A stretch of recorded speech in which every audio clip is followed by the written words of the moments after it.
There will be no real non-controlled currency in the world. We're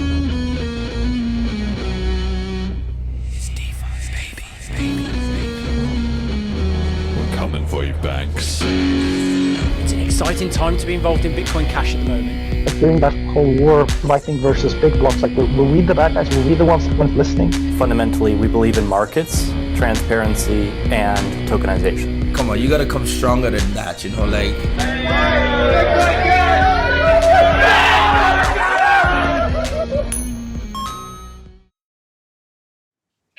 Hello and welcome back to the Bitcoin Cash podcast. Following Bitcoin Cash on its rise to global reserve currency. This is episode number 75, Operation Chokepoint 2.0 and Balaji's Bitcoin bet featuring Esteban, or Rare Passenger, as he is alternatively known. Today is Sunday, the 26th of March, 2023. I'm your host, Jeremy. Jet is doing the producing, same as always. And our guest today is a BTC fan, but hopefully we're converting him on the ideas of the electronic cash system. But he's also a power lifter and I believe lives entirely on Bitcoin. I was just reading up on his step-by-step process to get there. So Esteban, welcome to the show. And how do you get into Bitcoin? Hey man, how's it going? My journey into Bitcoin, it's kind of a long, road. I mean, if we want to start, I was originally a gold and silver bug. Right. Yeah. Love that. And this comes back from 2008, the whole economic crisis. And hey, look at that. We're back in it again. Right. Yep. Everything's for circle. Time is the flat circle, So I was definitely a precious metals bug. And it was around like 2017, 18. I was getting familiar with Bitcoin again. I hadn't purchased anything. And I do remember it back in the day, like 2012. And I had bought some, and then I traded it for some video games, which is one of those. Oh yeah, perfect. Let's remember those memories, right? But you've got to have a story like that. Yeah. Yeah. So at that time, I was still just focusing on precious metals and just mining stocks and really understanding the macroeconomics. I didn't know. I mean, I'm an artist. That's my trade, right? So we're not looking around at like macro or microeconomics or finance or business, or we're just looking at our craft. But because I was running a business at the time too, it was around 2019. I had this idea of like, well, what if I was to pay somebody in silver, right? Maybe that could be like, let's get the sound money train going. And I put an ounce of silver in the palm of one of my teammates' hands. I'm like, what if I was to pay you in this? And he just looked at me. He's like, what is this? What do I do with this? And then that kind of clicked. Like, oh no, this isn't going to work, right? There's too much friction. So then I started getting back into Bitcoin again. But around that time too, is like we were going into the 2020 elections, and a lot of my friends who are out in Hollywood or in New York, their businesses were getting debanked in a way. And I started making me really nervous. So when I started opting into Bitcoin, for me, it was like, okay, well, I need to transact some way, and I didn't know much about Bitcoin at the time other than what I previously learned. So I started buying like all kinds of coins, right? So I think I had a portfolio, quote unquote, of like 20 coins, reading white papers left, right, and center, and trying to say like, well, what's going to work? I don't know. Right. So I would try to pay people in different currencies and see which one was going to stick. And then it just like by process of elimination, it just whittled down to Bitcoin because that was like the most familiar that people like understood. And nothing happened to my business, thankfully. But, I was just like, this is safety first. Like I got to keep going, watching. And I'm not even, it's not for me. It's red or blue, left or right. Like I'm in that anarchist camp. It's like the whole thing's a sham, right? But if you're so much as to the left, to the right of Bernie Sanders, that's an automatic cancel. And so you could just find yourself out of business in a snap. And that's just too much of a liability. So the more I studied, the more I just continued to work and see that I could actually work and transact with people because my team's global as well. And it worked that way. And then also going back to the dude who was like, I gave him silver in his hand. He's like, oh yeah, no, I know what Bitcoin is. F me, man. This is what have I been doing? But then the real kicker came towards the end of 2020 into 2021. I had a run-in with the IRS. It was one of those things. I'm blindsided. All of a sudden, all my assets are frozen. I can't access anything. Wow. I'm like, well, the only thing I have left is gold, silver, and Bitcoin, right? That was it. And so I was trying to do what I could in gold, but then the majority of my transactions were coming from Bitcoin. And then it took several months, about like 6-7 months, for everything to clear for me to get my assets again. Because that's a long time, dude. Like, it's hard to not. So at that point, I'm just like, no, this is it. I'm done. Well, I'm out of the banking system. I had my problems in 2008, right? You know, I've seen the problems that happen, things I didn't think would happen to me, and now I'm just like, yeah, having money in the bank, you just putting a target on your back. No, thank you. I'm done. I'm out. So had to learn the hard way, or forge and fire on how to live on this stuff and make the most of it. And from that point, it really kind of just opened me up to a lot of concepts and things that have been said in the Bitcoin cryptocurrency world, even in the precious metals world. It's like, we all have a lot of theories, you know, and a lot of scholarly, you know, wisdom, but very few practical points for the everyday user. And when I met up with Joel and we started talking, and he was all into it, and just asking his journey, is like, it's still not easy for him, right? He still has a lot of, there's some friction still in using it every day. But for me, I'm just like, no, this is it. Like, we have to forge it, right? And I think the people who are actually using it on a day-to-day basis need to start coming out and saying, this is what it's all about, right? So I'm out of fiat entirely, and I'm learning every single day. I'm finding something new. But I'm at a point where I'm just like, got to keep it simple, right? Focus on one or two things, and, you know, just try to be as proficient as possible.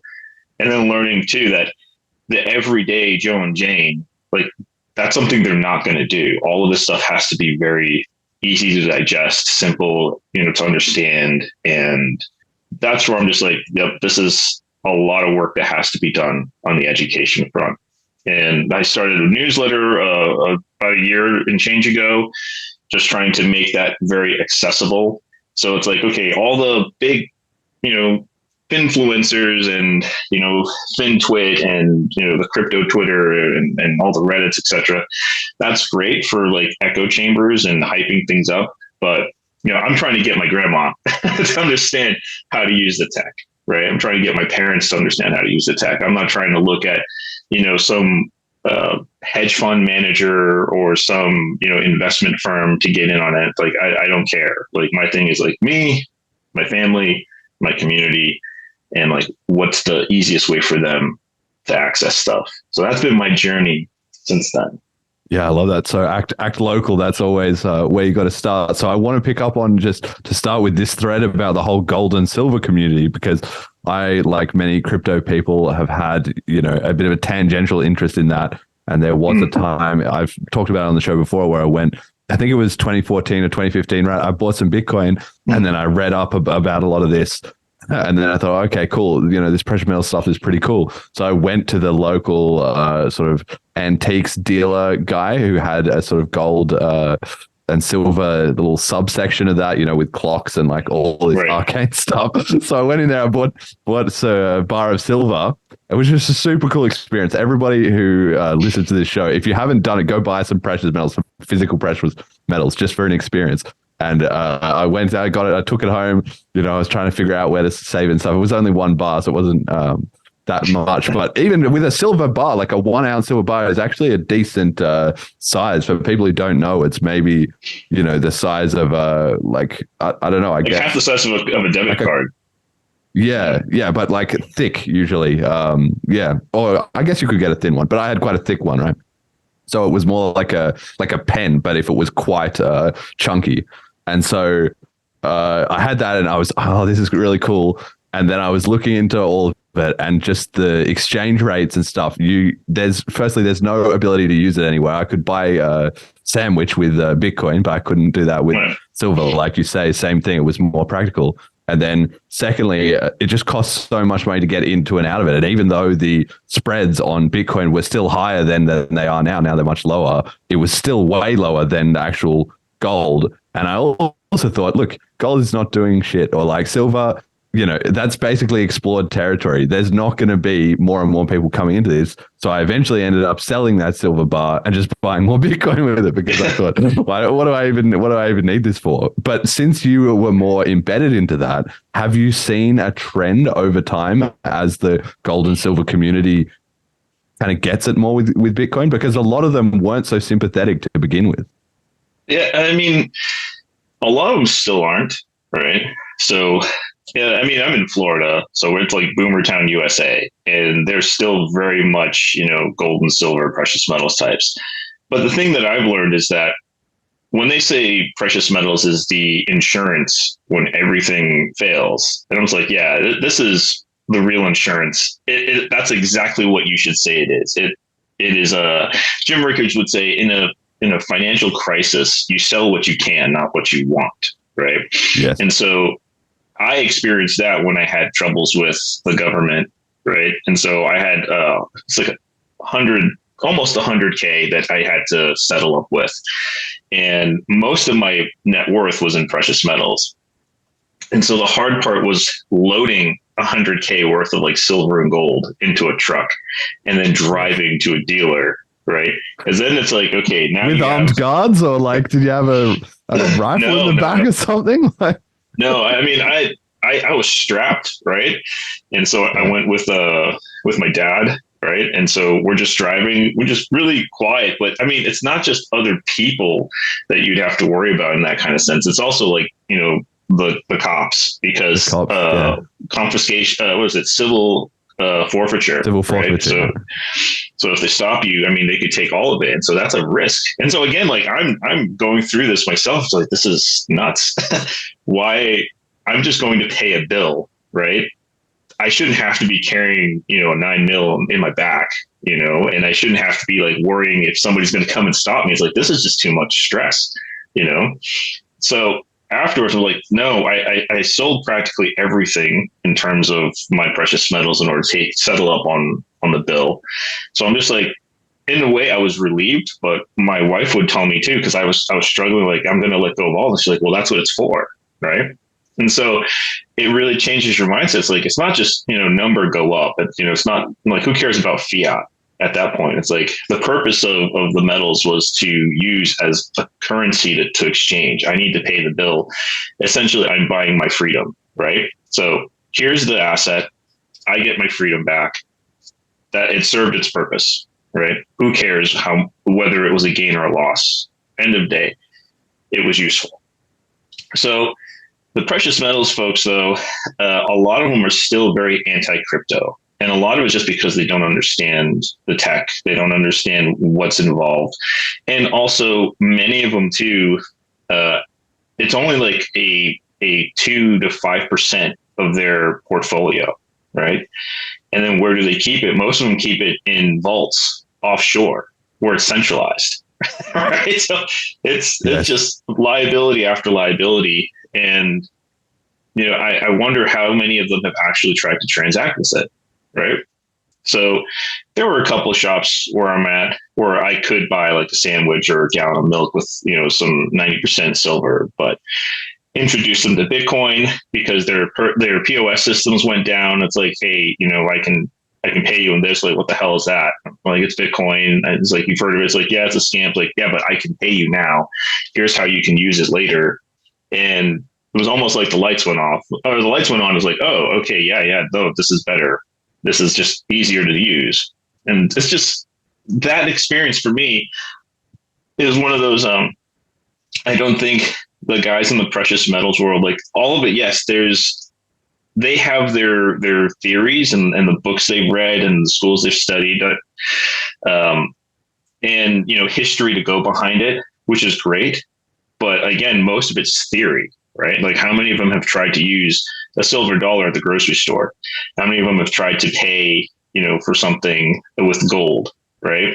And it's only when you read about like stories, was it it was about a couple of years ago. There were stories about people in Venezuela who were going to the gold mines and were trying to buy their food, and so they would just like shave off, some stuff from a gold nugget, and then it's just this is what are we doing? Are we going back to medieval ages, right? Like this is not a step forward; it's a step backwards, right? And I think to the point with Operation Chokepoint 2, that's kind of the idea. Is like we're getting rid of the tech, right? There's a real genuine fear about all the technology crypto has been building at, right? So more than just money, but like the smart contracts and, layering on the internet and privacy for communications, like all of the stuff that circumvents it. It's, the old generation is terrified. And so it's just blocking all of that, all the ramps to enter into it, and it wants to send us back to like the 1980s, the 1970s, or maybe there's a point where we have to go back to the bank in person to write checks again. I don't know, but it's, that side of the world still doesn't understand it. And maybe this is just the break between generations, right? The old and the new, and then we're right in the middle. Yeah, I think young people are certainly a lot more with it. I mean, that's the case with any technology, right? But it's just a frustration that you have, that I have, obviously Joel and others have as well too. Yeah. So we've been pushing this whole crypto thing, and even within the crypto scene, there's still just so much LARPing, live action role playing of, I'm the big tough crypto guy. And then like one thing Joel has said in the past, which I found really pertinent, was that he was surprised at how many people he met at crypto meetups that didn't have a wallet on their phone. Like they just didn't have any right there. And that is, to me, that is the difference between the gold bugs. I mean, they're not carrying around gold coins either on the crypto thing.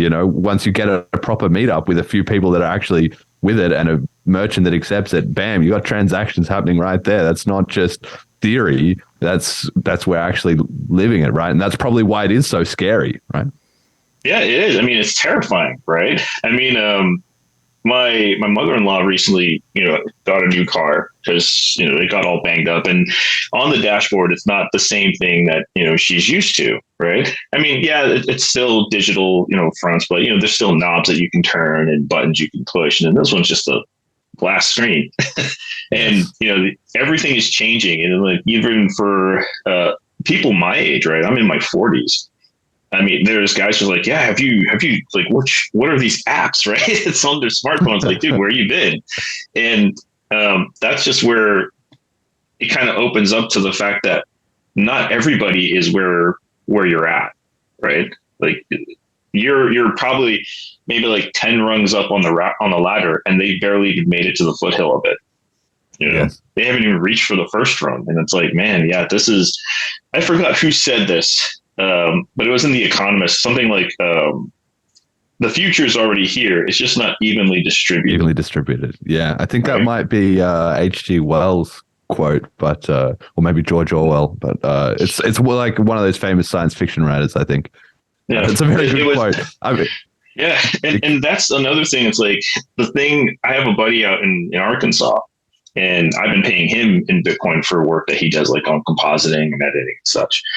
And the one thing that he told me is like, hey, you guys out on the coastal side, you're like 5-7 years in the future, because none of that stuff translates into the middle of the country for like another, half decade.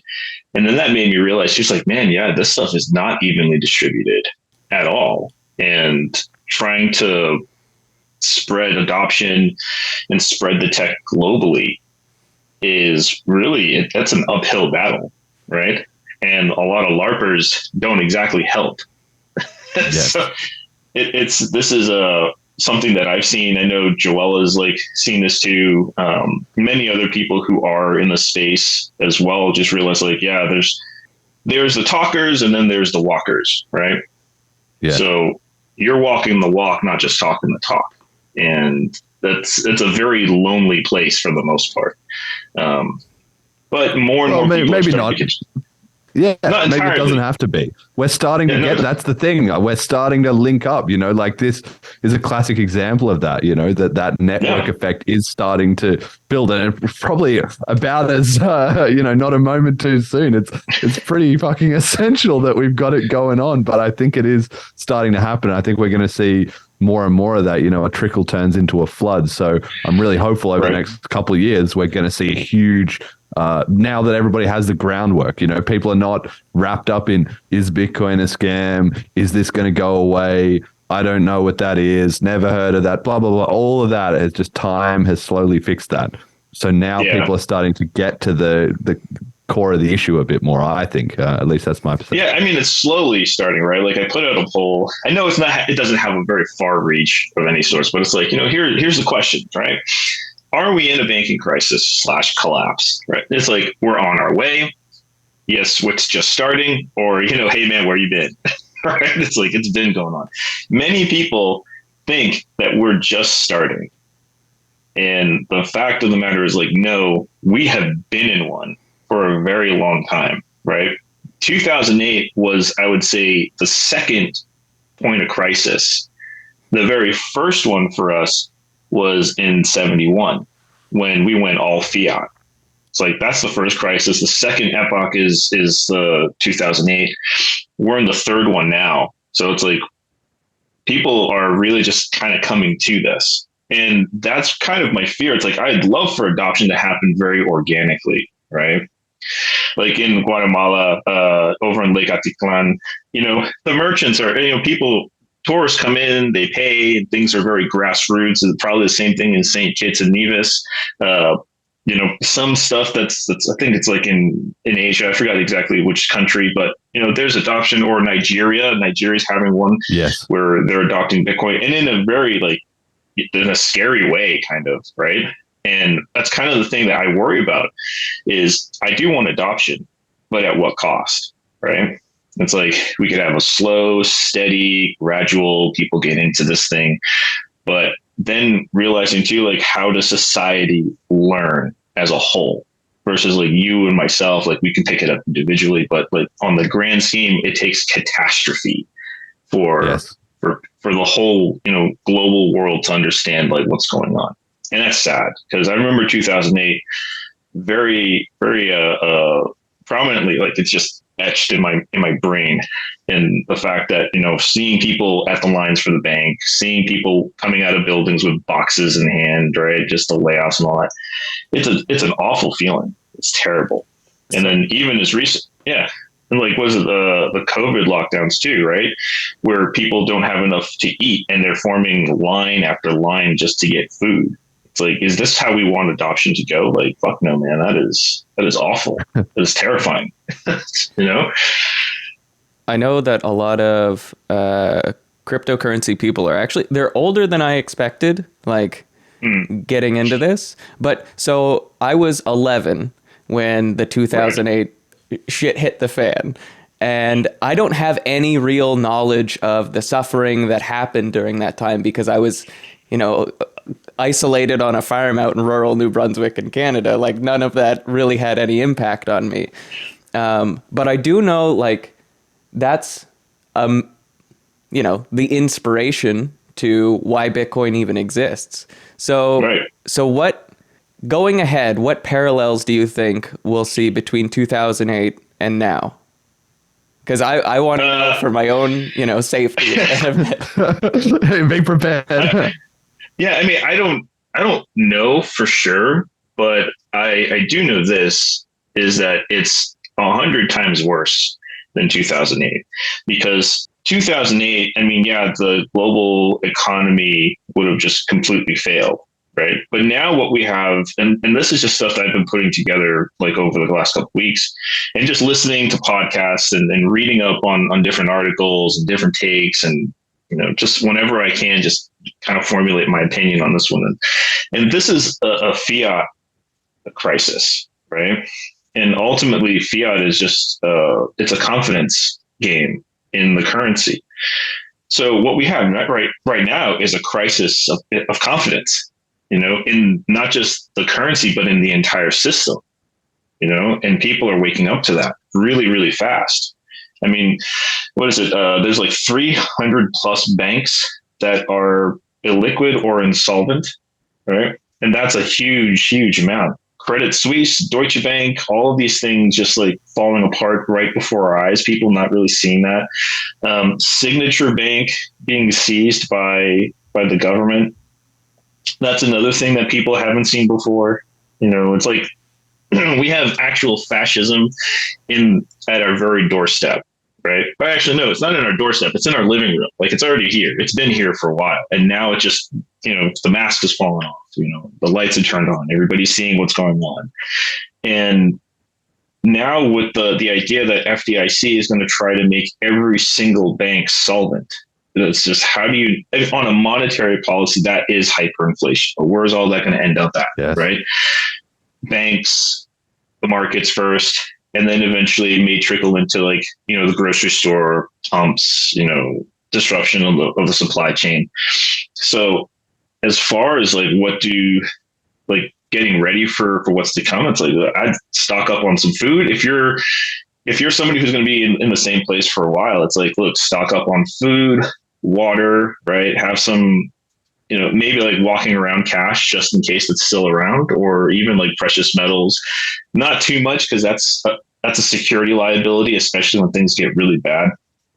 Have, you know, crypto, Bitcoin, whatever you're going to be able to use. Because I've had this comes from like the experience of 2008, but also like friends and family who've gone through hyperinflation in like Argentina and, you know, and the likes. It's just seeing what they had to go through.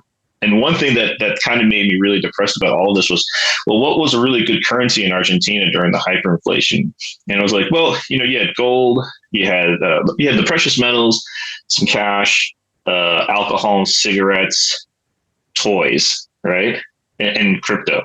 So when I heard that toys was going to be a really good currency, that kind of like made me think like, what the hell do you mean by toys? Like, oh, well, when the families would come with their kids and they needed something to eat or something, you know, something to trade with, like you're going to use toys to trade with people, you know, to get, and that was heartbreaking. I'm like, dude, I don't want that to happen at all. Like in this world. That's heavy. Messed up.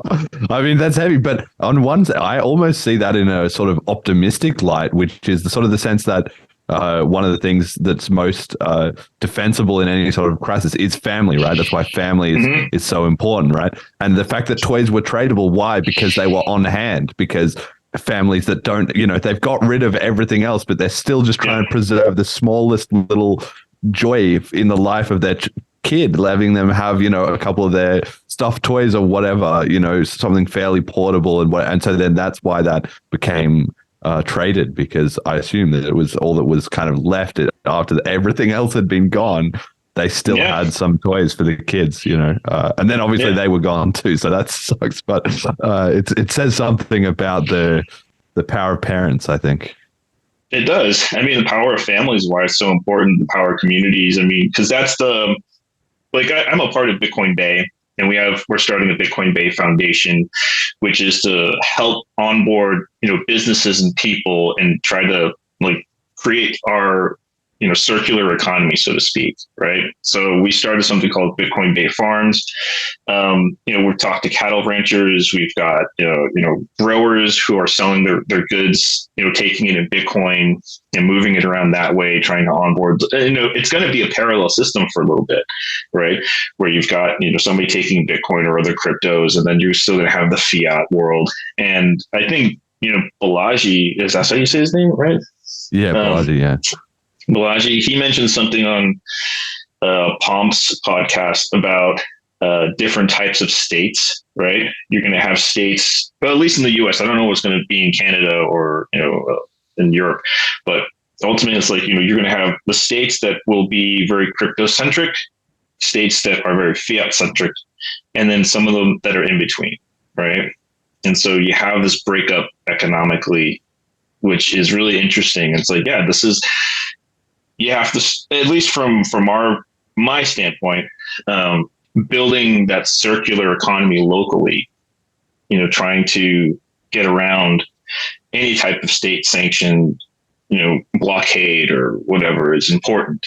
Now it's not just about, hey, use my token, use my coin, use my blockchain, whatever the hell. Like that's I'm chucking that out the window. The fact of the matter is, like, do you still want to be, do you still want to live? Do you still want to eat? Do you still want to like continue to move forward, in your life, or do you want to be at the whim of Jay Powell and what he says?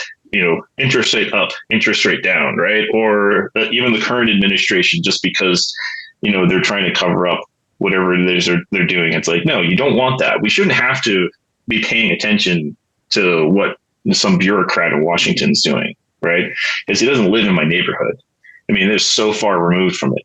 And building amongst each other, I think that's what's going to start growing over the years. Yeah, more reconnection with local community. All right, we have to touch on the price. We do at the start of every episode for historical reasons.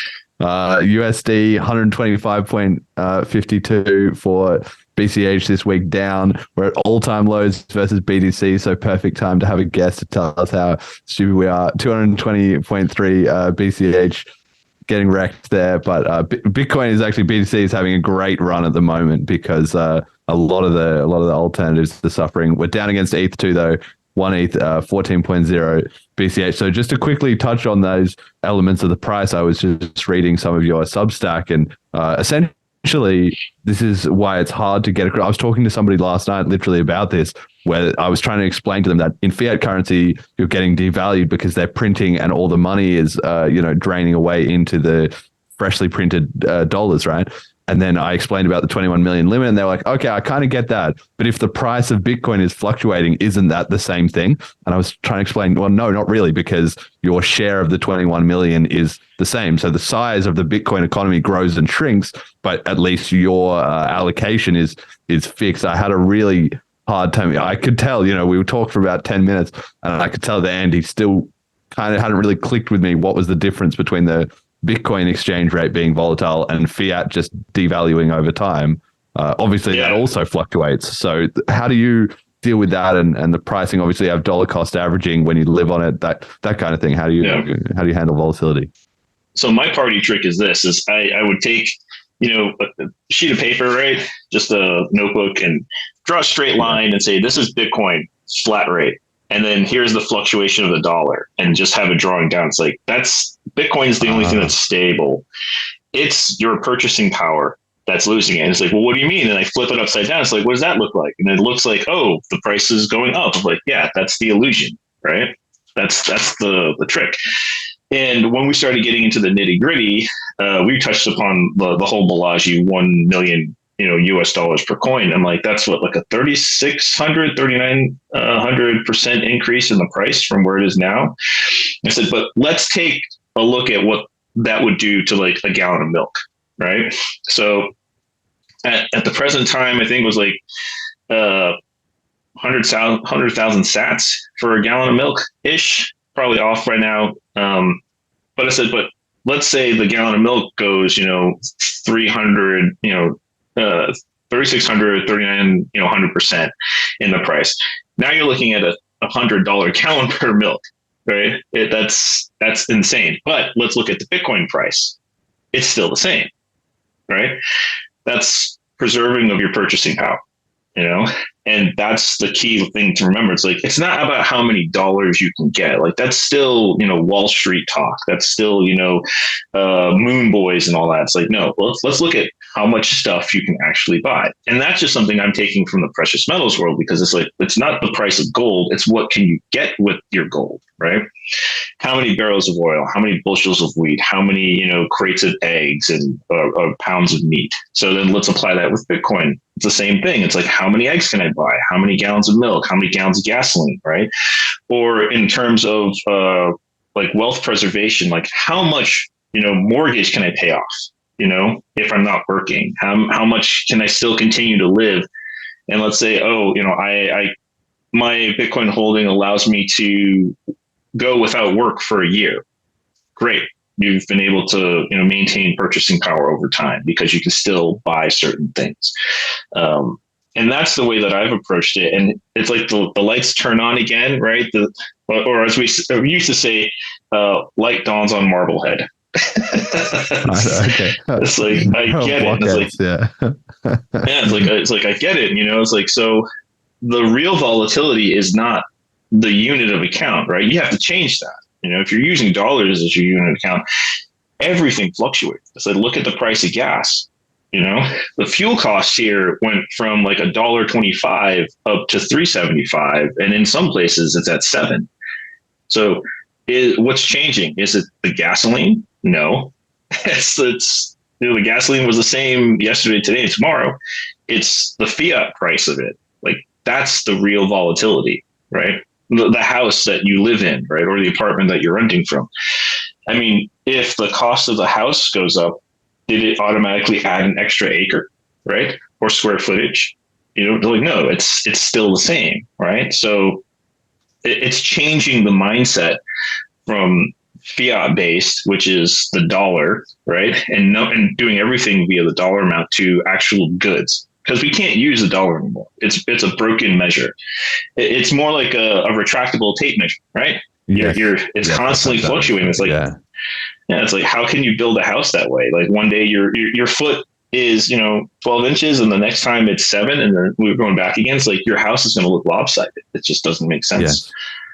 Yeah, I do like that analogy. I was trying to, I'll have to try that with the, like you said, with the drawing on the paper. No, that sounds brilliant, because I was trying to explain, we're sitting at this table, with 3 people and me, and I'm trying to explain this concept. One guy already kind of knew, and the other 2 were a bit like, what is this? And we had a bunch of cups on the table. So I was trying to make it physical is often a good way to kind of get them. So I was trying to show them, like, if we had an economy with cups, how that would work. But it's certainly, yeah, I need to refine my pitch with that, because it's quite hard to coordinate and make it make sense. It's true. Well, that's the thing. It's like, it's this money, for the most part, is still such an abstract concept, right? Because all I know is I work, and then digits show up in my bank, my bank account, and then I use those digits to pay for things. The majority of people do not understand what money actually is.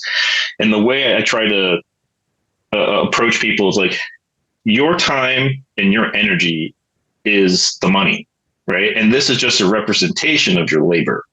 That's it, right? So if you're working, a set number of hours, it's like, that's your commitment. And then the money you get is sort of the payout, right? That's the trade. And then you can use that to, get things that you need, right? And I tried explaining this to a friend of mine who's been like, I'm tired, I need a break. And I'm like, yeah, dude, but you're still in debt.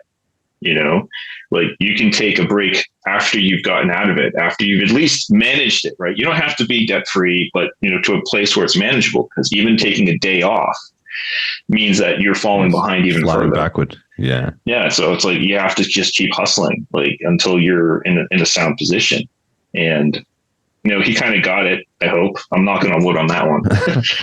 Well, that's a funny thing, like, because with finance, everybody's in a different scenario. I don't want to, speak to anybody's individual case, but I was also reading you writing about, you were just like, I'm never going into debt. I'm never, anything like that, except for some student loans. I'm actually the exact same. I was always very suspicious of in my mind, there's like, my mental ledger is like, there's a line at 0, and it's like, it starts at that. If you're at 0, that's it. You're fucked. There's no, bailouts for me personally. If I'm at 0, well, then I'm going to be eating ramen or starving or whatever, and just sort of building up from there. So that's how I approach it. And I did take a government loan in Australia. They give you a 0% hex loan for your university, but I've paid that off, and then that's it. So my net worth is just like sort of an upward trend from there. And so people, once they get into debt, because I don't think they understand that then time is not on your side, it's against you, and that's just like swimming upstream. You're really struggling. It's super hard. My dad was the one who instilled it to me. He's like, never borrow money, right? Because when I was a kid, I wanted to get like the new console. I wanted to get the new game. I wanted to be like my friends. And I'd be like, hey, can I borrow this? And, can I borrow some money? Can I borrow this? Like, my dad's like, no, you don't borrow money, right? Because my dad, he was a closeted gold and silver bug. right? Never told anybody about it, but he was a very sound money type of person. And he's like, don't ever borrow. He's like, the moment you borrow, you're indebted to somebody else. I didn't understand that. Like, what are you talking about? And yeah, my student loan, like I had no idea, right? I'm an 18-year-old prick, trying to find where I want to go to school. And I knew everything, blah, blah, blah, blah, signed my life away to a student loan. And, that was the end of me. And it took me years to pay it off, right? And that was the only loan I ever took. I realized, like, the more I studied precious metals and the fiat system and monetary history and all this stuff. Again, I'm an artist. I'm not some MIT grad. I'm not some Harvard Business School alumni. I'm just a fucking artist, right? I live and die by the pencil. So if somebody like me is capable of figuring this stuff out and understanding, I do have a lot of hope. Like, that's my optimism. I don't consider myself a super genius or a financier or a Wall Street guy. I'm just a working stiff, right? And I feel like I can articulate things pretty well. So maybe that's a super strength or something. But yeah, it's like, don't go into debt. And I can see that all around me, right? So like when I hire people for my business, some of them are college grads and they're coming out with like $250,000 student loans. Absolutely just mind blowing. It's like, you have no idea you are in debt for the rest of your life, right?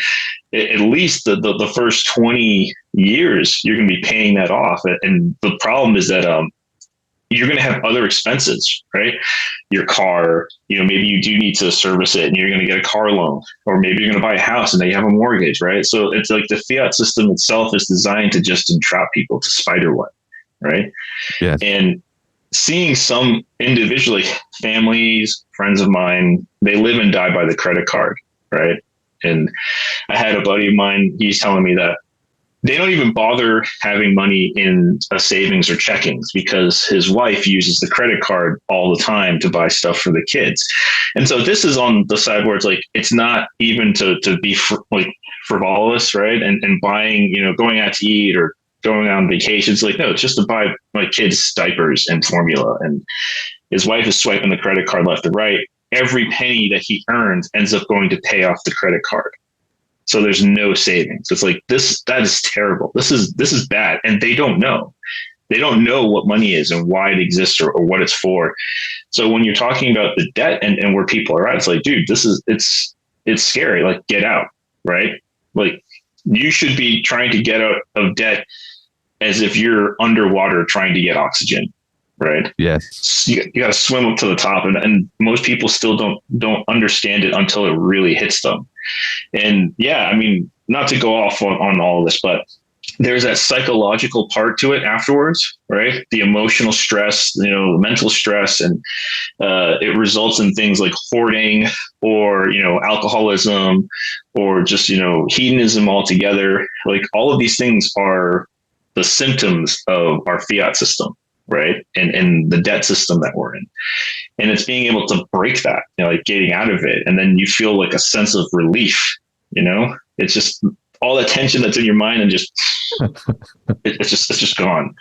And then the one thing that I don't know, it grinds my gears about some of the people in the Bitcoin and crypto community, but it's the idea of like using your credit card to buy things like crypto and Bitcoin. I'm like, what are you doing? It's like, oh no, we're shorting the dollars. Like, no, you're shorting yourself because that interest rate is going to kill you, right? I mean, they're going to come out, like, you're going to have creditors after you if you're not paying your bills. And the idea of like the entire system collapsing when, like, next year, it's like, dude, I don't think so. It took us, how many years, like 51 to 52 years to get to this point. It's probably going to take us another 50, 60 years to get out of it. Right. So I don't know, man. It's all this stuff is intertwined, but it all kind of goes back to the point of origin, which is the break from sound money, at least in my opinion. That's right. I agree. It just impacts everything. And when just like you're saying, these stories about talking to people that don't really understand, I'll never forget this one moment where one thing that you'll find if you're traveling around overseas or you're in conversations with a big international group of people, eventually people start talking about money, right? Because everybody cares about money. So conversations come up about like loans and debts, and like student loans is a classic one. If you're at hostels, stuff, people talk about that. I remember this one girl said, one girl was talking about, she was from Norway, I think, and they had some government scheme that was like, you got free education or something, and various European countries. And then one girl was from America, and she said that she was doing some kind of medical degree, and it was like $50,000 per semester. And I was just like, everybody else's face was just like shocked, like, what are you doing? And somebody said to her, don't you think that's a bit much, or that's a problem? And she said, don't remind me. And that was just like the second round of everyone being like, oh, so not only do you know it's a problem, you're trying to hide it from yourself, facing up to these facts that you're having a great time at this sorority right now, but you've kind of sunk everything else. And that was obvious to everyone, that she was sort of in denial about it herself. So it's just absolutely crazy. There's a YouTube channel my spouse sent me. It's called, I think it's like Financial Audit or something. But this I guess he's a CPA. He sits down with people who are just like underwater, and there are some real horror stories. And they're just smiling. It's like, yeah, I'm about like, $500,000 in debt, with a big smile on her face. Like, and I'm going to go buy another, car. Or there was one who was an art student, and, he couldn't find work. So he's just taking government loan after government loan to finance his life. And it's just absolutely terrifying. To some people, they would watch it and be like, ha, ha, ha, that's funny. What an idiot. But then, on my side, I'm like, dude, your life is tough. Don't end it. Yeah, that's a lack of financial education there, just didn't get the right advice. It's like any problem, like a medical problem or an addiction, like you said, alcoholism or drugs or anything like that, where if you get off on the wrong foot, then things can kind of escalate, and the consequences are sometimes delayed, right? But they all come due kind of at once at a crisis moment, probably when you're least expecting it, or you're already dealing with other things in your life, right? And anyway, this doesn't need to turn into Jeremy's life advice show, but for any of our listeners, obviously, if you're in debt, probably if you're listening to this show, you're pretty aware about finances and stuff. But if you're not, take the time to get some good financial reading and pay off the high. Like, it's ridiculous. If your bank is offering you 25% interest loans, which they regularly do, in crypto, that's like the sign of a scam that's going to go bust. But in the banking system, it's legal, and you're the one getting scammed. That's what you need to understand. So if anybody is in that position, think carefully about that. Like, that's the crazy part, right? The fact that it's fucking legal.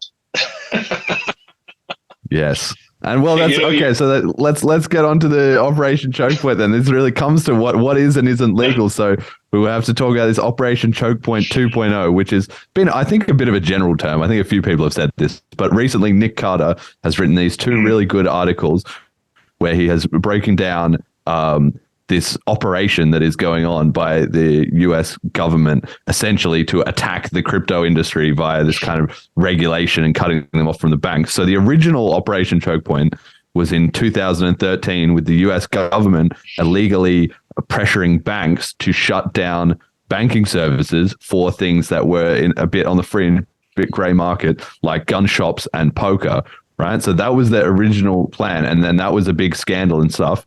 And now, because that has already happened, people are just sort of taken for granted that the government can and should have the power to sort of influence things through the banking system, that it's almost another, branch of the government, essentially. So recently we've had Silvergate, SVB, Signature, the Credit Suisse stuff has happened, the Deutsche Bank, we've covered a bit of that on this show, but for people who are interested, they can go and read up on all of it. And crypto companies are now in this situation where any banks that are friendly to crypto are getting shut down or closed or having, their own issues. And the exits are slowly shutting off between the two systems, that if you want to use Coinbase or whatever, then trying to transfer around your money, you're getting new limits added, or the connections are shut off for individuals as well as for large corporations that are trying to do, what's it called again? not dark pool, OTC trades and all that kind of thing, right? So obviously you've had personal experience with this in the past. Are you seeing those same hallmarks? Absolutely. I mean, the one part about like Operation Chokepoint 1.0 was, they were targeting political opponents as well. So it wasn't just like, the gun shops and all that. It was trying to hit the points where it's they call it nudging, right? You're trying to curb the behavior of people to do what you want them to do. It's very authoritarian to its degree. But it wasn't just the banks that they were doing it. They were also weaponizing the IRS to also target, certain religious groups and political campaigns and nonprofits, etc. So that's the scary part too, is you're using the systems that have been in place, like the economic structures, as blunt weapons to enforce rules, and that's not a good thing. And in the crypto world, right, the problem that I see happening too is that, and I think Balaji does an excellent job of pointing this out, is essentially the ship is sinking, and what the federal government and the banking industry is trying to do is sever off the connections to the lifeboats, right? So if you're still on that sinking ship, you're going down with You're them. stuck. Right? Yeah, and that's the part that's like, this is terrible. It's, again, this comes back to the crisis and confidence in the system itself, right? And I think it was like 2001-ish, around like 2001, 2008, the SWIFT network was weaponized against, I forgot which nations. It might have been in like the Middle East or something like that. But the government's weaponizing the tools, like our infrastructure, right, as weapons against other countries and its own citizens. And it's like, this is a very dangerous path we're on. And I think the other reason why that they're trying to blockade these exits is also because of the BRICS system, which is Brazil, Russia, India, China, which has like their own trade routes to circumvent the dollar. And also recently, China and Russia signing agreements to do trade in yuan and rubles. Saudi Arabia looking to do trade in yuan. And I mean, it's a broad network. Like, I think it's like between the BRICS nations, like $26.6 trillion worth of GDP, 1/4 of the global landmass to do trade. And something like in 2050, it should be seen as like the global economic powerhouse outside the US and European trade routes. And so that's a threat, right? So I don't want, maybe, Uncle Sam is like, I don't want anybody using the dollar. We need to maintain the dollar strength. And so that's maybe on that side, it's like, we need to ensure the security of our currency, while at the same time, right, it's like cutting off your nose to spite your face. And it's hurting, not helping. But I think in these desperate times, and I'm trying to look at things not from like a devious point, like the government is personally targeting me. Like I already have that side, well and good, but trying to look at it on the other, which is like, this is mostly incompetence, right? This is, people who don't know what they're doing. Like the Fed is reactionary. The government is reactionary. They're not forward thinking. Everything is just a response to, the situation. It's like the house is burning. Okay, well, let's pour water on it, right? And not understanding that sometimes you just have to let things burn because you can't control it. Or maybe if you douse water on it, you're gonna hit an electrical wire that could make things even worse. It's just a huge reaction that doesn't help sometimes, right? And I feel bad for everybody who still doesn't get it. At the end of the day, it's like, no, this isn't. What's happening now is the end. Like ends don't happen overnight. It takes a long time for things to draw out, But yeah, we hit that. Then suddenly, yeah. Yep. And I guess one of the things I think is quite strange about all this, and I don't know that I have the most accurate view on it, or maybe I never will, but there's a question of, how much is malice and how much is incompetence? And there's certainly, it's not all created or coordinated, like coming up with the idea that there's this, global plots and so on and so forth. Like there are bad actors in the system and there are bad actors who are coordinating with each other. But just like everyone, they only have so much influence, right? So whether you're talking about the different nations and how they're sort of jockeying for position, or you talk about the banks or the politicians in the US government or whatever it is, there's always an element where there's some kind of overall plan. Then there's a lot of ignorance and confusion mixed in. And then ultimately anything that's not anti-fragile, just sooner or later it breaks. And that's kind of what we're seeing. I don't know to what extent these bank shutdowns and sort of is an attack on crypto in the sense that there's a lined up, team of people that are like, we're going to take down crypto and we're going to do this, this, and this. Well, maybe there's some element of that. But then once they start meddling around in the system, then this other thing breaks and that other thing breaks. And then crypto industry pushes back and it sort of all devolves into a mess, right? Which is ultimately, I think, one of the most bullish things for crypto, because that's the whole point of decentralization. It thrives in that chaotic environment, right? Yeah. Any and all hard assets will do that, right?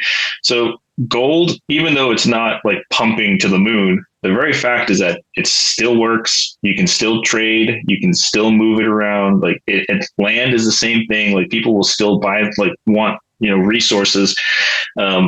Crypto for sure. Bitcoin for sure. I mean, even figurines, right? Like now, like I collect animation cells. That's one thing that I love to try to acquire.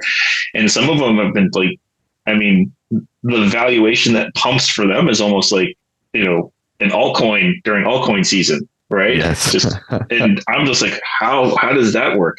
An animation cell that used to cost $100 is now selling for like 50 grand, right? It's just hard assets are there. And yeah, you're right. The idea that the state is trying to attack and thinking that we'll sever the head of this hydra, and then the other one pops up is super anti-fragile, right? It's like it does thrive in this stuff, and people have now seen that. It's like, oh, the decoupling has finally happened where crypto and stocks broke, right? The traditional markets, the forex markets, like all of this stuff is breaking. And it's just like the Dutch boy trying to put his finger in the dike to prevent, the leak from happening.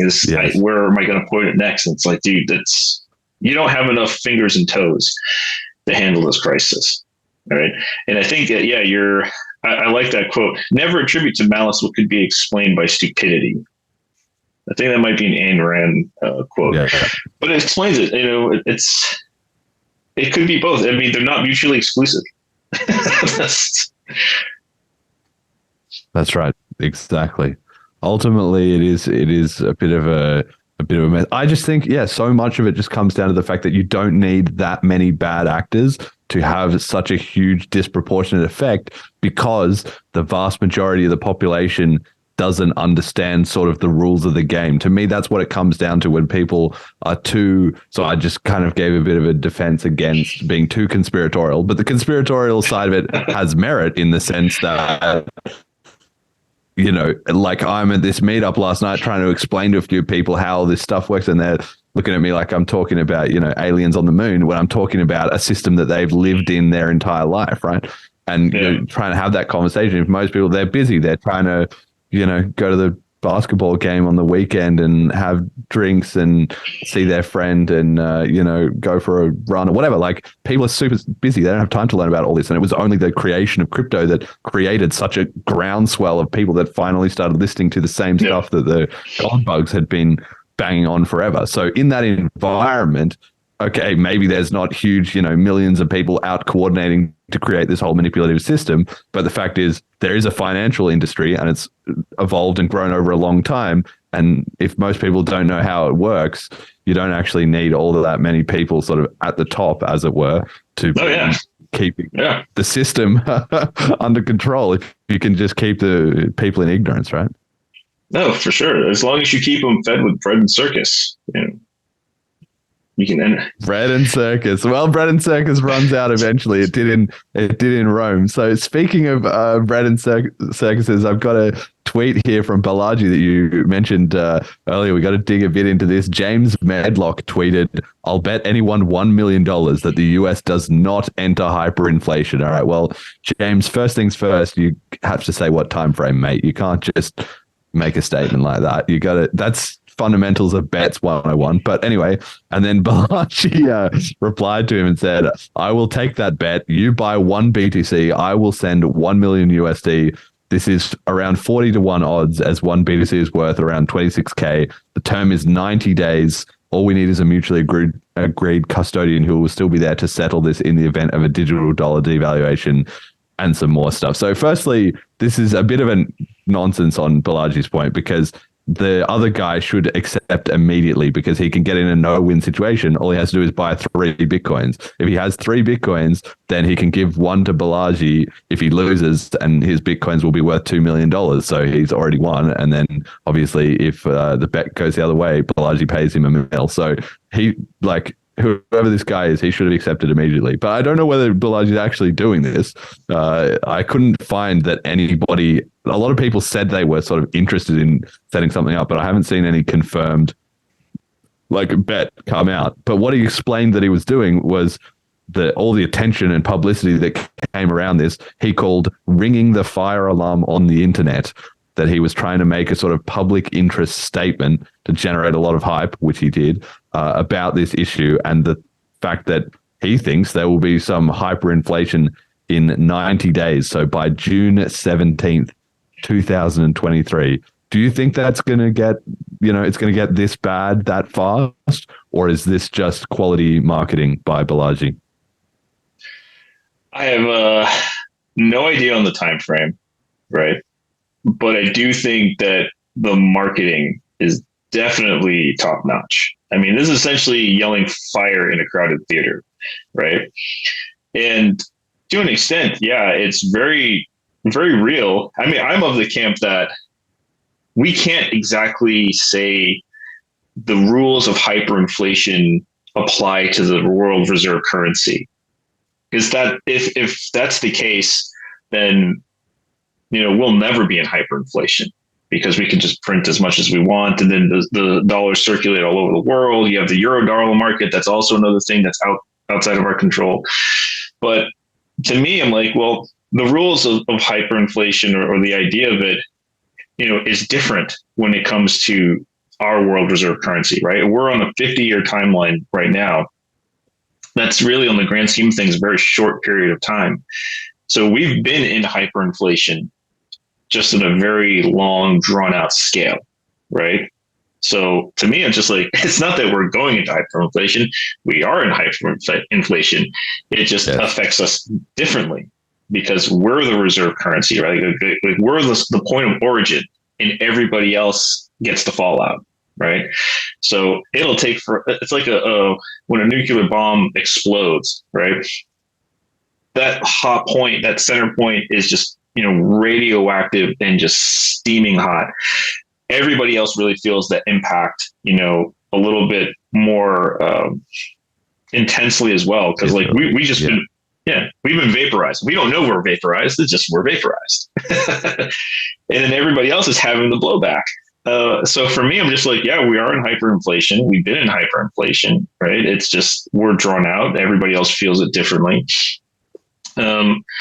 I don't know about the 90 days. I from what I heard from a couple of people and what I've read, it's just that's when certain treasuries are expiring, but also the fact that FedNow is rolling out in July, around that time too, which is a de facto CBDC. And if it's not the de facto CBDC, then it is the framework for it.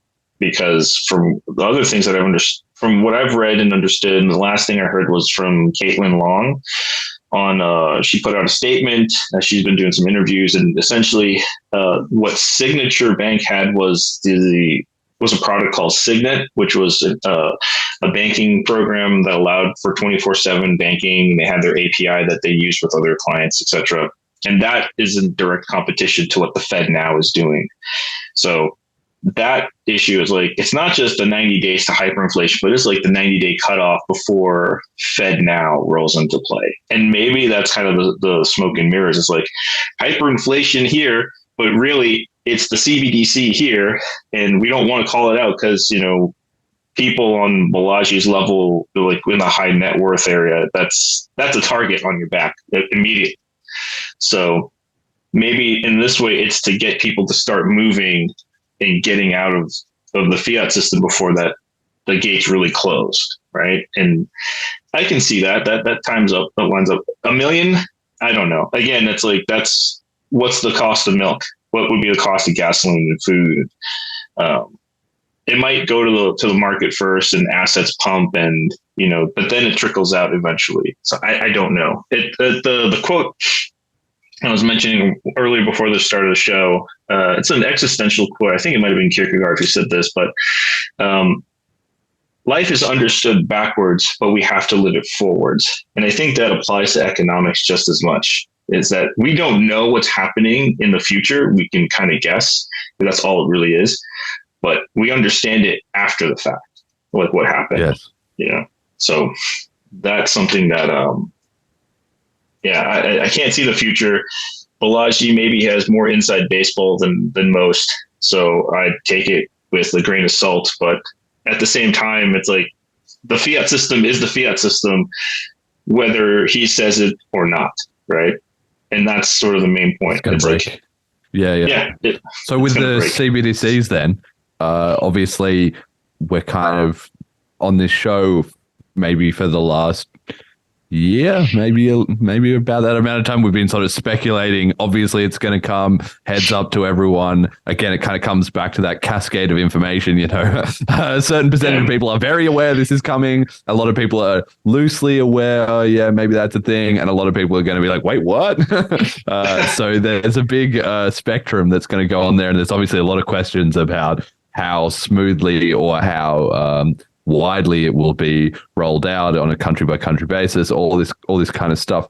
You said about FedNow in June or July. What do you feel is going to be the sort of rollout status and impact of the CBDCs? Are we going to see it all hit at once? Is it going to be, we're now trialing a new system with people at this bank? How do you see it all going down? I see it as a perfect mousetrap, right? So it's going to be voluntary, and from what I understand, FedNow rolls out to financial institutions, so like banks, and then it goes out to businesses. So it might be between, like, let's say BlackRock and Bank of America. There was a list of, I think, 12 banks that were participating in the trials in the beta test that was happening earlier this year in January. Right. So those banks will probably roll in to sign up for FedNow, and they'll probably create APIs, and their customers will be like, oh, this is great. I don't need PayPal anymore. I can do banking 24/7, et cetera. And then maybe eventually it would trickle down into the retail market. I don't know. So I'm still trying to look this up, but I guess there's like a charter that says that the Fed cannot have individual accounts with the citizens or something of that nature. I have to look into it more, but essentially I see that it's just, the marketing that FedNow has been putting out is very friendly, warm. We call it a bait and switch in the marketing world, right? It's like, hey, this is all wonderful and nice, friendly. And, then, everything is just closed in on you and you don't know what happened. That's the mousetrap. So I see that happening. As far as the actual CBDC coin itself, there's a few different papers that are put out. One's by MIT and the Boston Fed. Then there's a couple other ones. I don't know which one it is.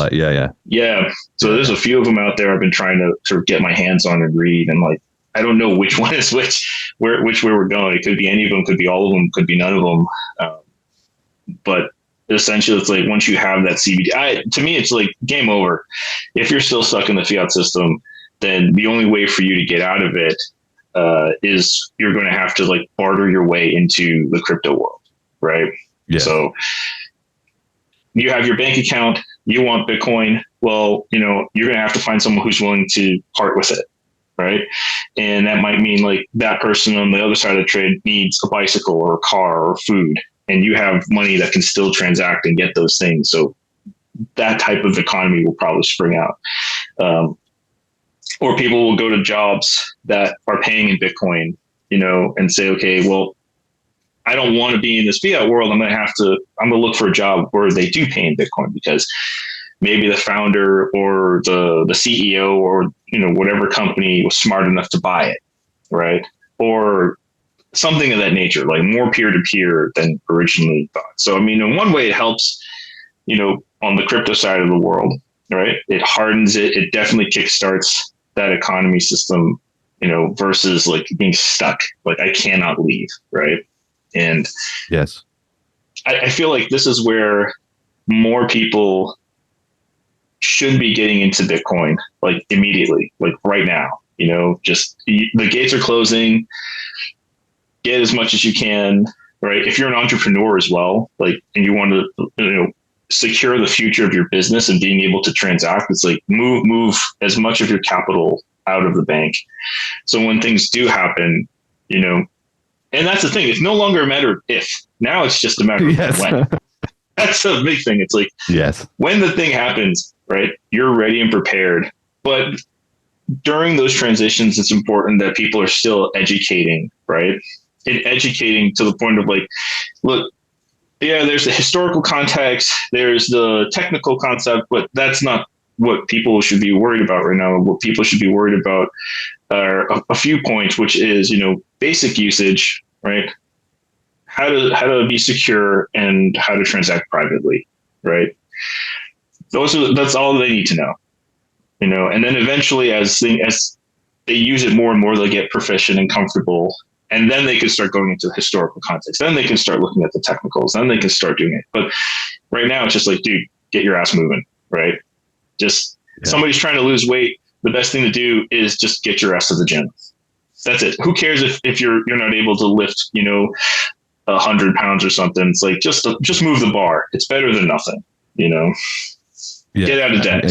That's builds the habit. yeah. And I think that's underappreciated, I think in the, maybe not by you and me perhaps, but even in the broader crypto ecosystem, like we talked about with people not really walking the walk, is the actual what it means to be running a parallel system. Like I don't think that people have really kind of clicked with that. Like the banks could literally all switch off and the Bitcoin miners are not going to freak out. The nodes are not going to fuck up. The Bitcoin community is going to, already obviously be, responding to the changes, but things will still work. That's going to be the real proving point. And that's when I think people are going to obviously realize, wait, this is what they've been talking about this whole time. Yeah. When the alternative is actually switched off, And it can happen at any time. That's the thing, right? Bank holidays were, sort of invented for that very fact to like smooth out, any bank runs, right? And the problem with our bank runs today is it's all digital and it moves at the speed of clicks, Yes. And the legacy system's not ready for that. And if you look at what happened in Cyprus, if you look at what happened in Argentina, one day you're going to a bank, get some cash. The next day the bank's closed. You can't, for no reason. And also, people aren't. If that happens on the physical level, let's see what happens on the digital level, right? Just remove that's a few keystrokes. You don't have to have the banker go down to the bank anymore and lock up the doors and say we're closed. Now just from his bedroom, right, gets the notification, hey, we got to do this, and IT team click, and that's it. It's off. Game over. All right. So one final point I got to make about Balaji, which I had not noticed before, but just for all my Bitcoin Cash listeners, is that Balaji has got the laser eyes on his Twitter picture, and one of them is green, one is orange, and one is green. I've never seen that before. I'd never noticed. I didn't know that, but Balaji knows. He knows about Bitcoin. My conspiracy theory is that he's starting up this big panic, and when he did that interview with Pomp, he talked about we've got to just get everybody into Bitcoin on chain, non-custodially, and he was trying to hype that, and he even said something along the lines of, "Oh well, once that starts to happen seriously, we'll have to see about Lightning Network or about other options." He said something along those lines. He was certainly involved at the time of the fork and everything, so he's aware of it. Obviously, this is the Bitcoin Cash Yeah, he knows. He knows. This is the Bitcoin Cash podcast, so I got to ask you about this, the BTC mempool and stuff. I mean, we're talking a big talk here about, okay, once the banks switch off and stuff, we're all going to be ready. But the fact is, like BTC, it's already at capacity. We've already been seeing fees going up. In the last couple of days, we've had up to 240 blocks of backlog transactions. Inscriptions for ordinals has obviously massively accelerated that, because those guys are taking up tons of space and willing to pay, hundreds of dollars to get regular transactions, or like larger transactions onto the blockchain. So we're potentially going to see in the next couple weeks, couple months, the first fee crisis on BTC that has been outside of a bull run. Previously, it's only happened when everybody's euphoric and the price is going to the moon. So everybody's paying more and more and more until eventually it gets too much, and then the whole thing collapses, the price collapses, and we go into crypto winter, right? But we're now there's enough backlog demand that it might just be all the time. Do you think this is going to create awareness in the BTC community about what's the scaling plan, or is Lightning Network ready? And also, have you personally been impacted? If you're living on Bitcoin, have you noticed these rising fees and payment delays and so on? Yeah. So I mean, maybe I'm not your typical Bitcoin user, right? For me, I'm just like, if it's gonna break, let it break, right? Like I feel like we can only make things better by being honest about stuff and saying, hey, there are problems here and we need to fix them, right? Or we need to harden and improve it. But if everybody's just going to be like, la, la, la, la, la, I don't want to hear it, nothing's going to work. And that's a problem. But I do think for the developers and, the miners and everybody that's involved in this, hey, seeing this is, they're aware, people are aware of it, and making any type of changes is definitely going to be a process, which is fine, but I'm glad to see it. And if there's people who are, all the talkers, right, that are blabbing on about it, it's like, look, here's a wake up call, right? See that there are issues, see that you have to start getting involved to help, make this, make improvements, right? It's an open source protocol. Everybody can contribute. Stop jerking off, on camera, on podcasts, on your newsletters and blogs, and start, contributing, right? So on that front, yeah, I think this is definitely raising awareness for them.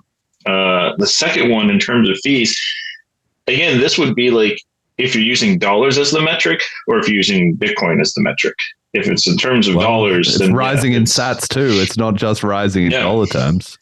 Right, exactly. So but the majority of people will look at it in terms of dollars, right? Yes. And so that's another part where it's like, let's start thinking about the sats in turn, right? And stop breaking away from dollars. And in that case, it's not that terrible, right? But majority of people are still thinking in terms of dollars. So that's one thing I think will start to bring more awareness of, we can't use the dollar as the unit of account anymore. We can't use that as the metric, because it doesn't really work, right?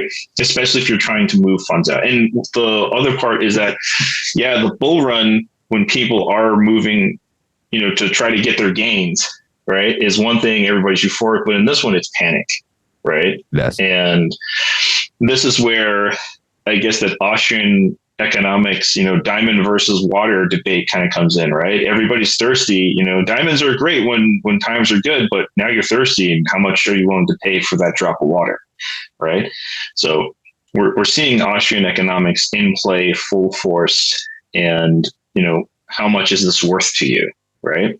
And maybe the pain in that, at least this is my train of thought, is it makes people reconsider the things that they're trying to purchase, the things that they're trying to do, and saying, is this worth it, right?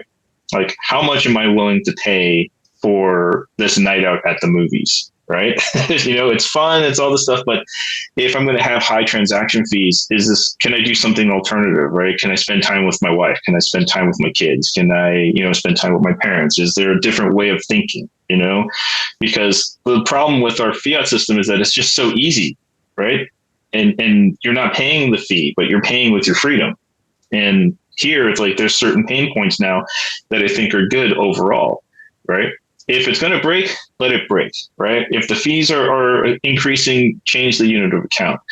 If the pain points for the fees are too high, that doesn't help though. That's what I don't understand in this argument is an expensive fee is an expensive fee. It doesn't matter whether you think of it in terms of dollars or sats. So as the sats cost rising, it's going to be untenable to make BTC transactions. And like you're saying, maybe that changes people's spending behavior, but it can also just change their preference of crypto. Do you think people will be more open to Dash or BCH or Monero if their fees are just going up like this?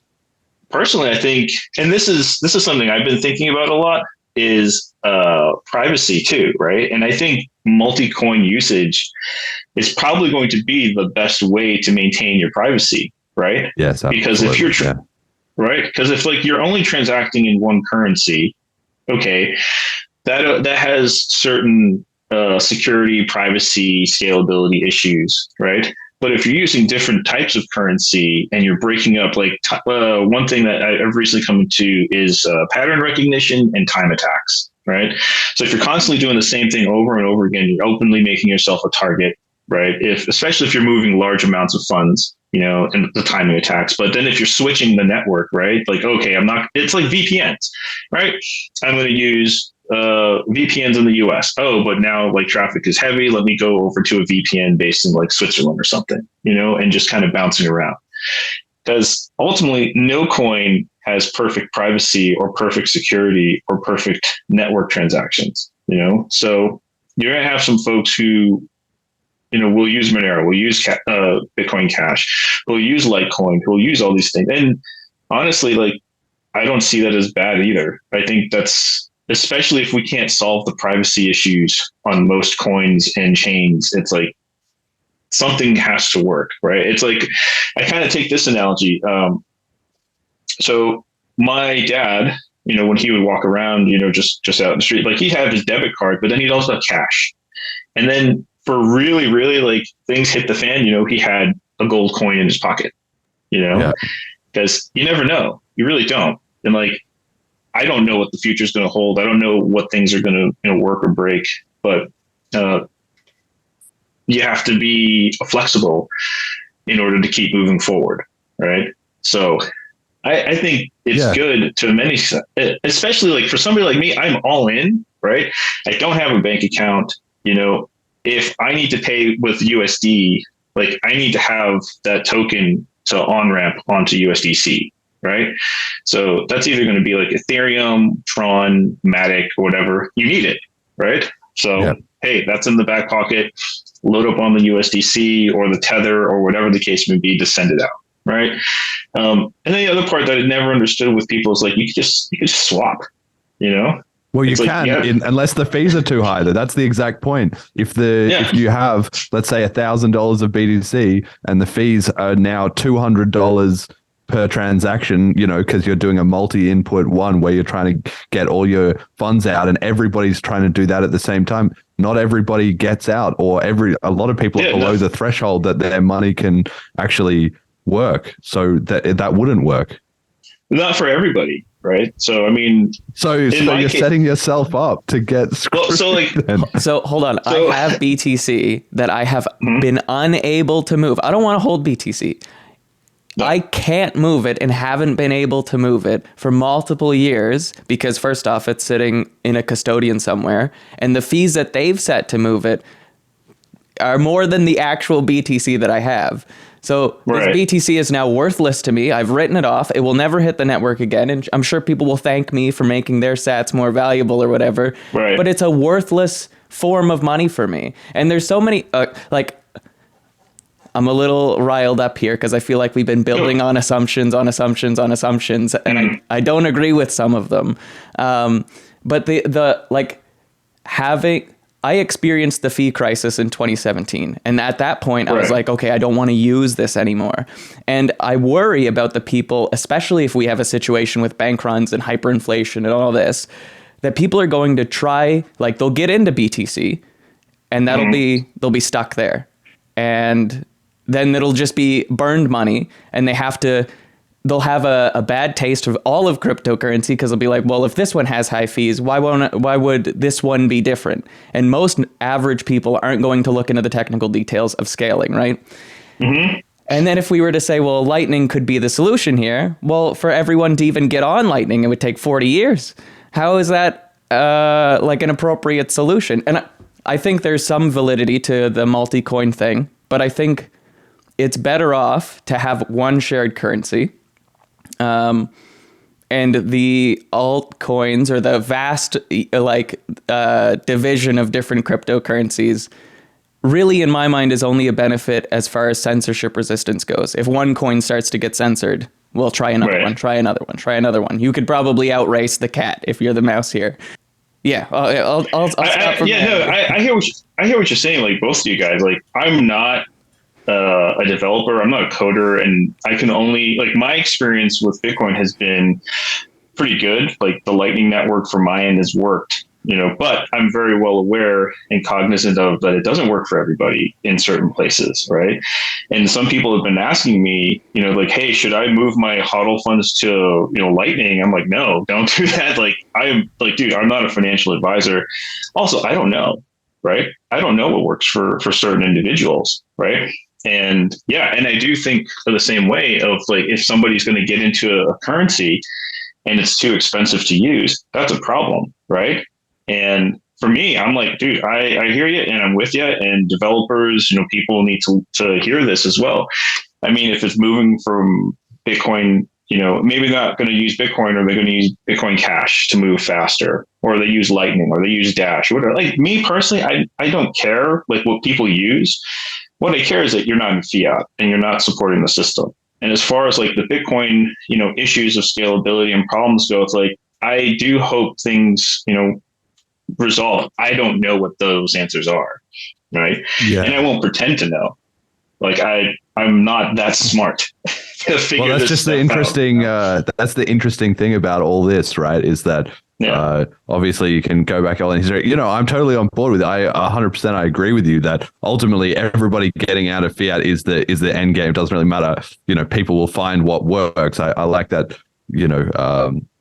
Approach, right? And that's the same one we have here. Obviously, anybody who's in any crypto is already on our side more than we can know. But what I just find amazing is that in the BTC community, there's this kind of split where on one hand you have people, who are essentially, running the Bitcoin core and stuff, that they've designed this situation. This is not an accident. This is how they want it. And that's why there was a fork in the first place, because they said this is going to be our plan. And everybody said that's never going to work. And now it's not working, or it's starting to really buckle under the pressure.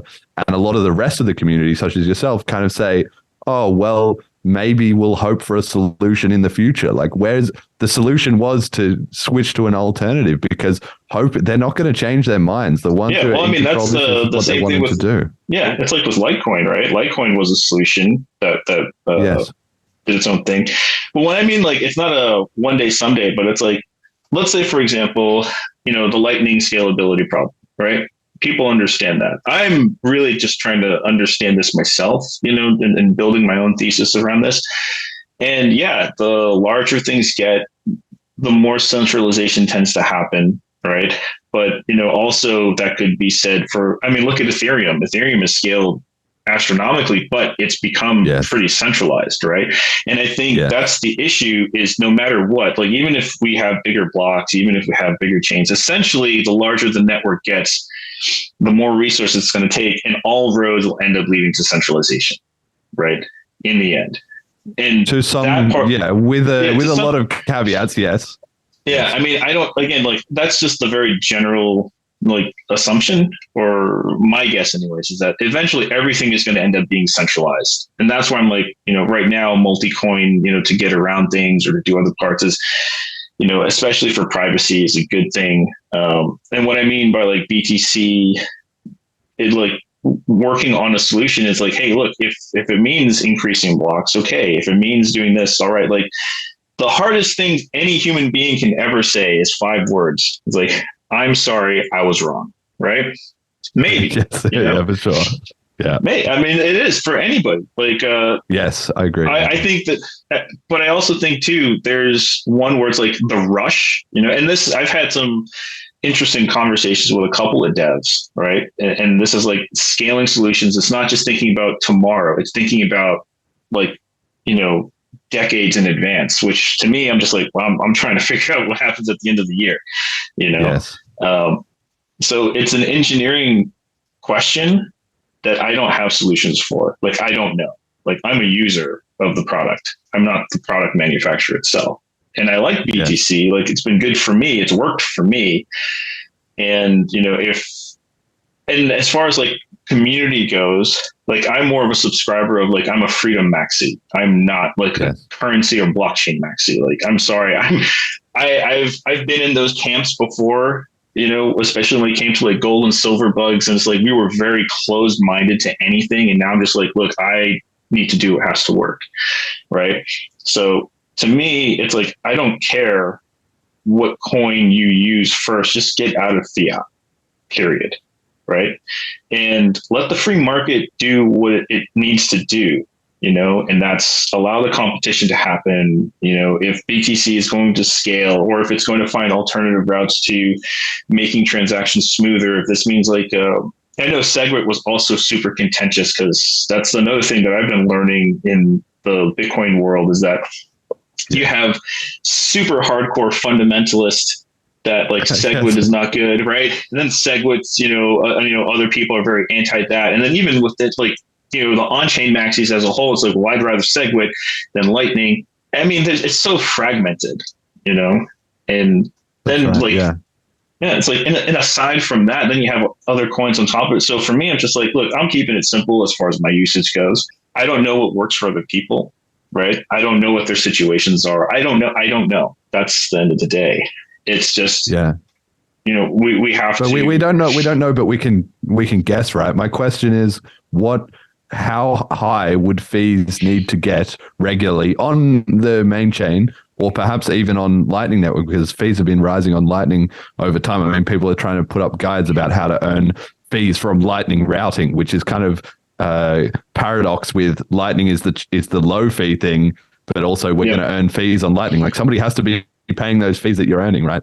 So I think it needs to get to a high point, like, I mean, really high, where people get angry and things start to break. Like, that's me. And I want things, if it's going to break, let it break, like, what would that be? $5, $50, $100, $300? No idea. How expensive a transaction? Well, aren't you using Bitcoin all day, every day? Wouldn't you know? Like, I make 5 transactions a day.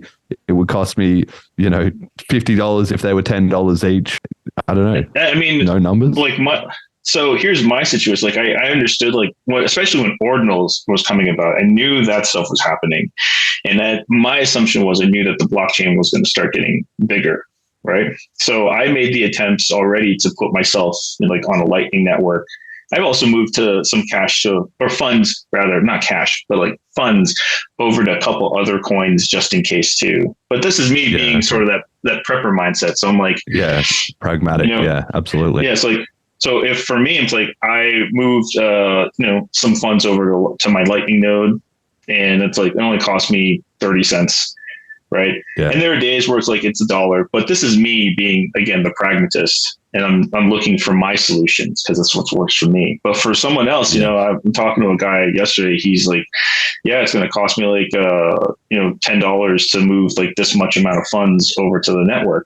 I'm like, yes. Well, I mean, dude, are you paying attention? Are you seeing what's happening? Like, I can't help you on that, They can come to me and bitch and moan, but at the end of the day, it's like, it's your personal responsibility. It's not mine. I'm sorry, man. Like, and then also, if you're trying, I don't know how convinced I am by that. Obviously, you can say, look, I'm sorting myself. You sort yourself. You didn't understand that this Lightning Network, thing was coming. But to the extent that anybody who's prominent in a community, or if you're advocating for this, then people are obviously going to see you as somewhat of an authority, and they're going to, obviously you can't help everyone with everything, right? Yep. But if people are coming to you and saying, look, I love what you're saying about this alternative currency stuff, but I tried using it and it sucks, and you just say, well, you're on your own. Like, I'm just struggling to see where the thing is, why something like the Bitcoin Cash community or the Litecoin community aren't connecting with you more strongly to take that stuff seriously, because we do, the engineers and the philosophy and stuff is very different. And so everybody, like when you're saying you don't know if more people come on, then the blocks are going to break. Like we do know, we've seen it happen on BTC multiple times. What's the solution? Then it goes into the whole thing, right? So that's just why I'm kind of interested in thinking about an exploit. But anyway, I know you have to go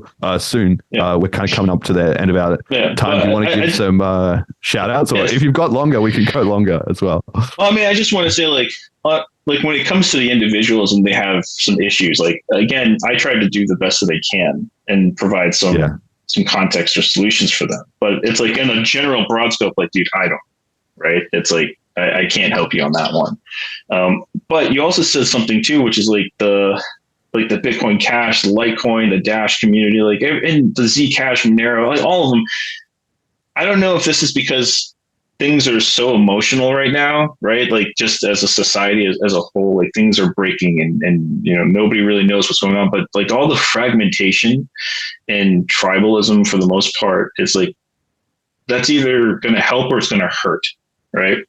And I know in the very beginnings of it all, or at least what I've read, I wasn't there, but what was it? You had like the Litecoin community who helped out the BTC community, and other communities would help each other to make things better and harder, right? And so that's the thing I'd like to see more of as well. It's like, hey, like us, for example, we share ideas, exactly. We talk about this stuff, and it's like, why? And again, maybe this is like the whole concept that things are breaking and we're all responding and reacting to this on a global scale, and not just like between like you and myself. But again, like you asked some pretty damn good questions I don't have answers to, but I'm hoping, that somebody who's listening to it's like, oh, actually, like maybe this is something we haven't thought of, or this is another approach that has worked, but there's also issues down the way, right? Like this is I'd say it's such a huge thing, right? It's way bigger than any one of us or any one coin, right? And it's like, how do you move from that fiat enslavement camp into a world where you're personally responsible and free? And like, those are some really massive questions, right?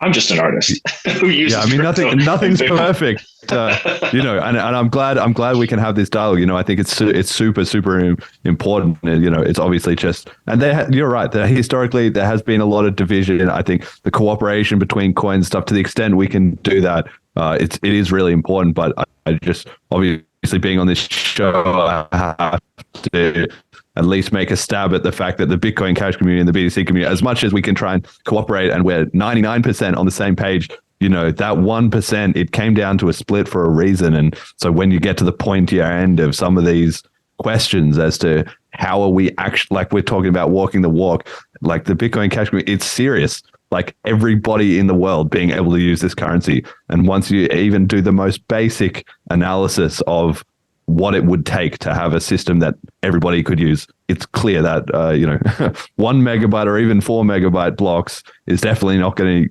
to do it, no matter what trickery you come up with. And you do have to rely on improving computer hardware and so on and so forth, right? But anyway, we'll see that, like you say, time will just play out. And maybe I'm wrong, maybe we're wrong, I don't know. But as we say, we'll just run it live in the market and kind of see what breaks and like. I have no doubt that all chains are going to be getting a lot more volume in the short to medium term as well. So I guess that's the ultimate stress test, is sort of reality in that. Yeah, I guess if there's any one coin that I'm glad I'm not a part of, it's Ethereum. It's like trying to run a node on that one is, you want to talk about a captured coin, like that's definitely one of them. And I don't wish that on anybody. Like that's just that's fiat 3.0. Yeah, they're making, I guess. That's right. Yeah. I mean, certainly, home nodes is pretty out of the question with Ethereum. And I would actually love to do some more analysis of that and really dig into the detail. There's a lot of stuff around the archival nodes. And the problem is, whenever you ask the Ethereum community about it, they have a lot of hand waving, as soon as it's, I hate to say it, but it's similar to what you just did about scaling, where if you ask them, they'll say, oh no, there's the archival nodes and you don't need to run those. And there's once you've decompressed it, it's not as much, blah, blah, blah. And once you try, like Samson Mao, I've got to give him credit on this. If you get, anytime he has a debate with an Ethereum person about ETH nodes, he just slaughters them because they can't, like, once it gets to the hard questions, they don't have good answers. So it's anyway, interesting to see. But yeah, if you got to bounce, I was going to do an extra little segment with Jet, but give a shout out for yourself where people can find you, all your Substack and everything on Twitter. Where can people find you? So you can find me on Twitter at Rare Passenger. Then you can find me on Substack at livingonbitcoin.substack.com. And I'm just sharing my personal experiences and things that work for me, and in the hopes that, someone can either improve upon it or it helps people to get off the fiat farm. It is just my thoughts, ramblings, and insights into my experience at that point. And I try to make it as approachable as humanly possible without getting into so much detail on technicals. It's just for the average Joe and Jane that are looking for something else.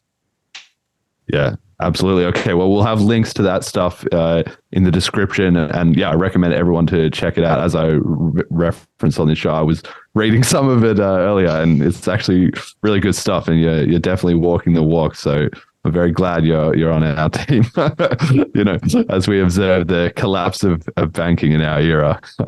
I know. That's we live in interesting times. That's it. May live in interesting times, and I'm sure in a year, 2 years, 5 years, we'll be able to run it back, and it's going to be very interesting to see how things play out. Yeah. Oh, hey man, it was great. Thanks for having me on, and Jet, pleasure to meet you too. Thanks for making this a really good show, and I hope we get to chat again, bud. Thank you. Yeah, thanks, man. We'll chat some more. I follow you on Twitter. I'll be giving you spicy responses to your tweets from here on. all bets are off on Twitter. It's all fun and games face to face, but Twitter's serious. Man. All right, Thank you very much. Just joking. All right. Cheers, guys. Catch you soon, man. Okay. All right. So yeah, obviously we started the show a little bit late for technical problems on our end. That wasn't Esteban's fault, so we didn't get time to get through all the last segments with him, but I wanted to do them anyway because I think we've got some good stuff here, and I'm sure there's a bit of value in this. So we had we were getting onto it a bit there, but we have a slide on updates on the Lightning Network. So amid fee pressure, Lightning Network success is more important than ever. That's why I was trying to ask about that a bit, and there's a tweet here from this guy, Carman, at Ben the Carman, who said, ran some analytics on Zaps on Nostr. It's quite terrible. So Zaps is Lightning Network transactions or tips, I assume, on Nostr. Around 95% of users have their Lightning address set to a custodial wallet. Around 91% of all Zaps by volume have gone to custodial wallets. At Wallet of Satoshi is the clear winner of 50% of users and 67.5% of volume. So as much as the idea is to have a non-custodial, non-banking system, the Lightning Network certainly seems to be degenerating in that direction. And as far as I'm aware, there's not really a plan to get out of that. But clearly the numbers are starting to get to the point that it kind of can't be ignored on the BTC side. Obviously, with the main chain having congestion and fees, and then Lightning Network increasingly being recognized within the BTC community as being heavily custodial, that things are starting to kind of wake up a bit to what's going on. So Joel replied, for anybody who doesn't know, Esteban and I were talking a bunch about Joel, at the Desert Links. He runs the Digital Cash Rundown. Great guy, and I highly recommend you check out his content. He replied to that earlier tweet and he said, the BitPay data shows the same thing. Lightning Network users are overwhelmingly using custodial services. Bitcoin needs to start exploring different scaling methods ASAP before we end up with fractional reserve banking 2.0. And that's kind of what I was trying to get at in the conversation we were just having. Obviously, there wasn't really all that many answers, because it's not even just about the solution to the problem. It's also about getting to the solution. So having the community channels to discuss it, having a process for implementing a technical change, that's all. It's not even like if the BTC community decided, oh, we're going to do this thing to fix the problem. Like he said, it's not really clear how you would propose that, who would need to be in the loop, who would need to agree. Would it just be kind of a decentralized mess, which is the current approach, which has got them this far, but I don't know that it's going to get that much further. Thoughts, Jet? Not so much about this, but all right. Hold on. Next thing. What about the next one? I really wish that we had a little more time with Esteban. I feel like we really could have gotten to the core of the argument if we just had an extra half an hour to an hour. And I'm glad you acknowledged the hand waving. And I also think he's right. He really can articulate things well. And I think that that's his superpower. And I would love for him to, especially on a live stream where you see people's live reactions, right? I would love to get to that bottom of the argument and be like, okay, like as an example, I was late getting paid for work over the past week. So I emailed them. They were late by quite a bit too. So I was like, hey guys, you're almost breaking labor laws here. What's going on? And they mentioned that the payment system that we use isn't really reliable. And I felt like that's a perfect opportunity to be like, okay, well, pay me in Bitcoin Cash then. Why would I, as an employee, accept payment in a currency where the fee would be almost an inherent tax in my income? Like, so little things like that, I really wish we could just go further into. And so maybe. Well, what we seem to get to, I think, is my greatest observation is that once you get to the edge of the argument, it kind of comes down to I don't know, and that's great. I'm kudos to him that he was very honest about that. I don't know.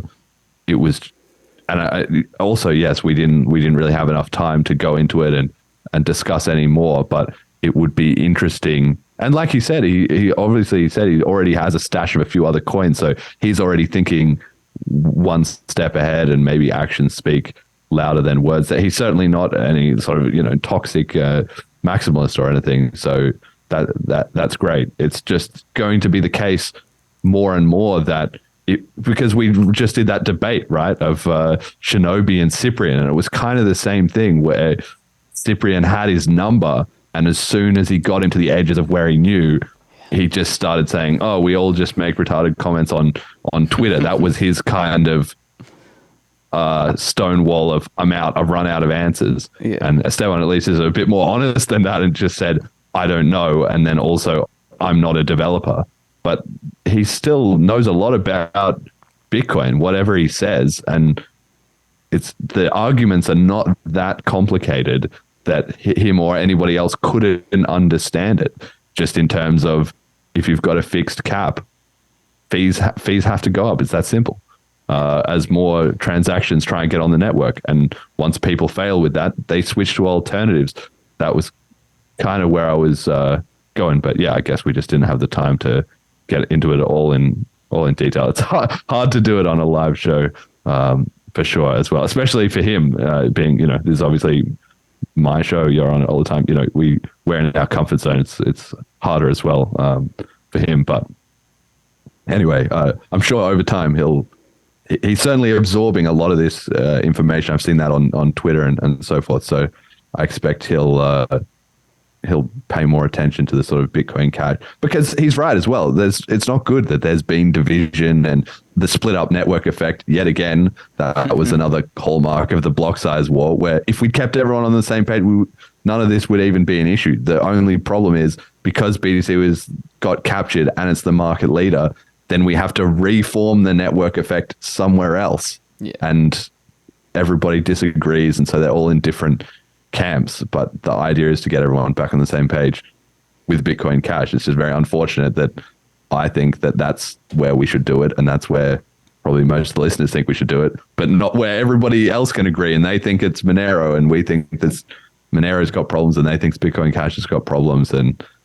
here we are. Right? But even if you were to take away all thought experiments and like hypothetical this and that, it's like, okay, look at the state of the networks today. Why are you choosing BTC over BCH?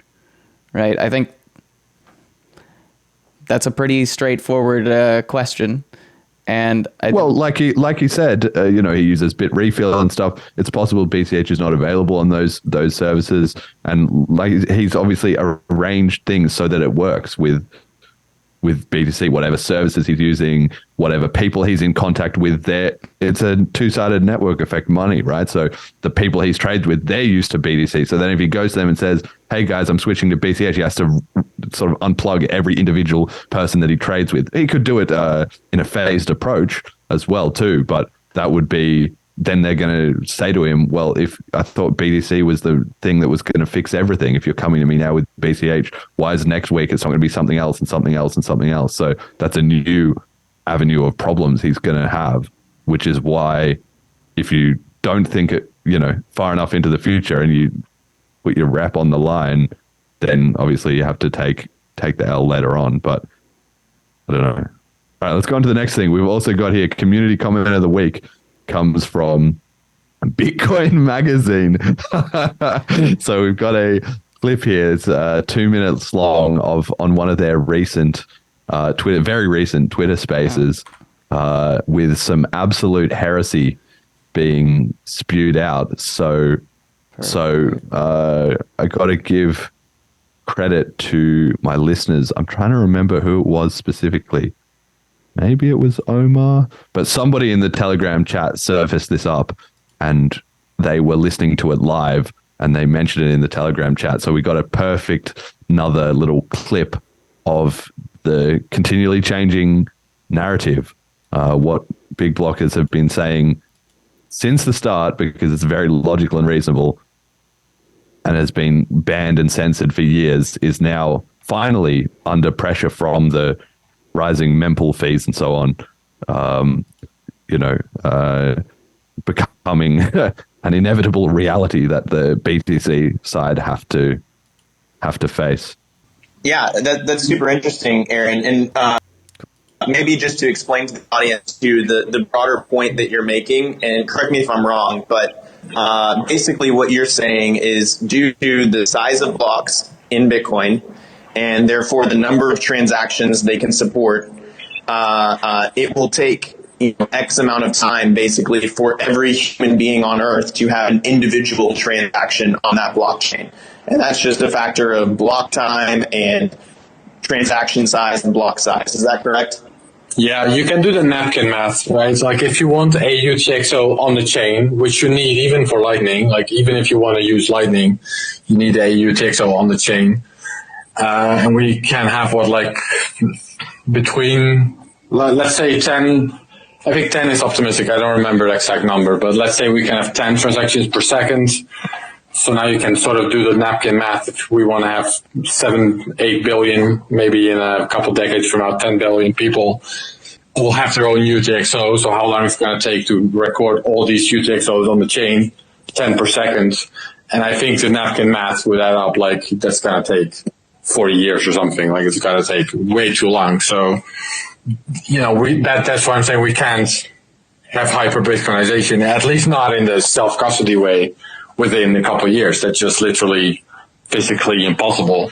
So we're going to have to come up with different solutions if we want to actually achieve that, which, as I explained, I think it's at least possible, or at least it seems possible that people will think of stuff to make it possible. But we're not there yet.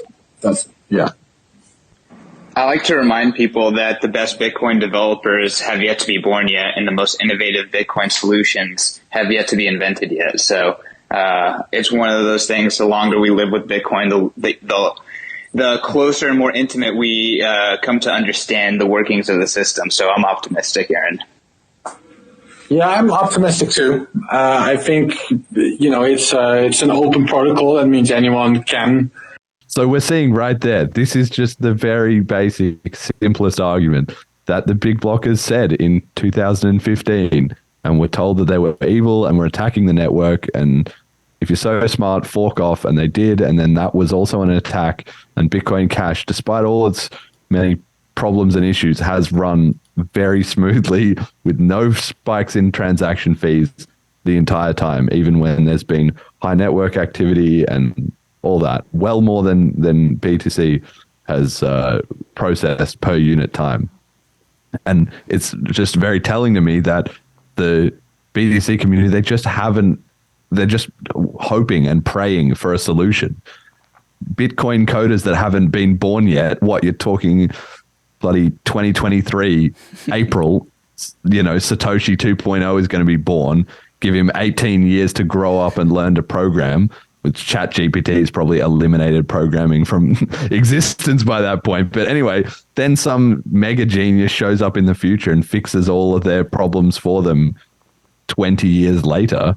That's literally just nonsense. And the idea that Lightning is going to save them is also obviously being debunked, as you can hear. Even just giving one UTXO to people is already not feasible, let alone the fact that that captures everyone into massive financial surveillance. And that's only if everybody only uses UTXOs to open Lightning channels. And that's if you can't close a Lightning channel, you can get frauded on the Lightning network. That's the whole fucking problem. So everybody also needs to be able to close channels. And then what about people making regular Bitcoin transactions? What about all these side chains and Liquid and everything else that they say they're going to do? It's just a towering nonsense of rubbish, basically. But that's just dawning on them, like step by step. And so, I don't know. It just feels like the narrative is just, it's amazing that we're at all-time lows when the Bitcoin Cash narrative power is at all-time high. It's like, that is if I could buy narrative instead of the actual coin traded on exchanges, I would, because we'd be skyrocketing right now. Yeah, I remember I told my parents yesterday that because we kind of rehashed the conversation of like, are you overinvested, blah blah blah, and I mean, that's never really been a concern for me. But I remember bringing the conversation up to the narratives are getting better. The software is getting better. Like, I'm in a way better position now than I was 5 years ago. So it seemed like the conversation was a little beyond overdue, or even maybe like premature. Let's talk again in 5 years. But right now, this doesn't matter at all. Things are going great in Bitcoin Cash. Don't acknowledge the price because the price lags behind everything. Or I guess, that's a lie. Buy the rumor, sell the news kind of thing. We'll see. I don't have any pessimism about it, though. Like, I see all of these things improving, the cohesiveness inside the social space kind of getting better. And that's reassuring enough. I've been through way worse times in Bitcoin Cash. Well, it's just a case of gradually, then suddenly, we're talking about, and the Overton window, the reason that I'm so focused on it, and I bring it up so much on this show, and we find these little clips of things being said here and there, is because we're not privy to every conversation that is being had in the world. Nobody is, right? So these little bits that bubble up to the surface are prime indicators that the window of conversation is shifting. Yeah, and the frequency of these things coming up too is also increasing. Yes, that's been exciting for me. That's true. Yes, that is also true. So there will come a time, well, it seems we're already sort of at the time where the idea that the block size cap means Bitcoin isn't going to scale is now, in quotes, like sort of common knowledge, or at least acceptable to say and talk about. And that's what this whole show is about, following Bitcoin Cash on its rise to global reserve currency. The next steps of that progression are very obvious, and we're gonna see them play out. It, obviously, just in my opinion, nobody knows the future, blah blah blah. But it's pretty obvious, I think. Right. The next thing then will be, maybe we need some other scaling solutions. Oh, guys, Lightning Network wasn't as good as I thought it was going to be. We've already seen that from Eric Wall, but you'll start seeing that get into the inner circle more of the BTC. That's why Bitcoin Magazine, it was so important, because they are right in the middle of all those laser-eyed, kind of guys, not the fringe ones. They're right in the middle. So then they'll get to I don't know, maybe we were kind of wrong about Lightning Network, or maybe there'll be some cope, like Lightning Network is useful for some use cases, but it can't solve everything. And then, guys, I don't know, I've considered using Litecoin recently or blah, blah, blah, that will kind of get in there. What about different coins and yada, yada.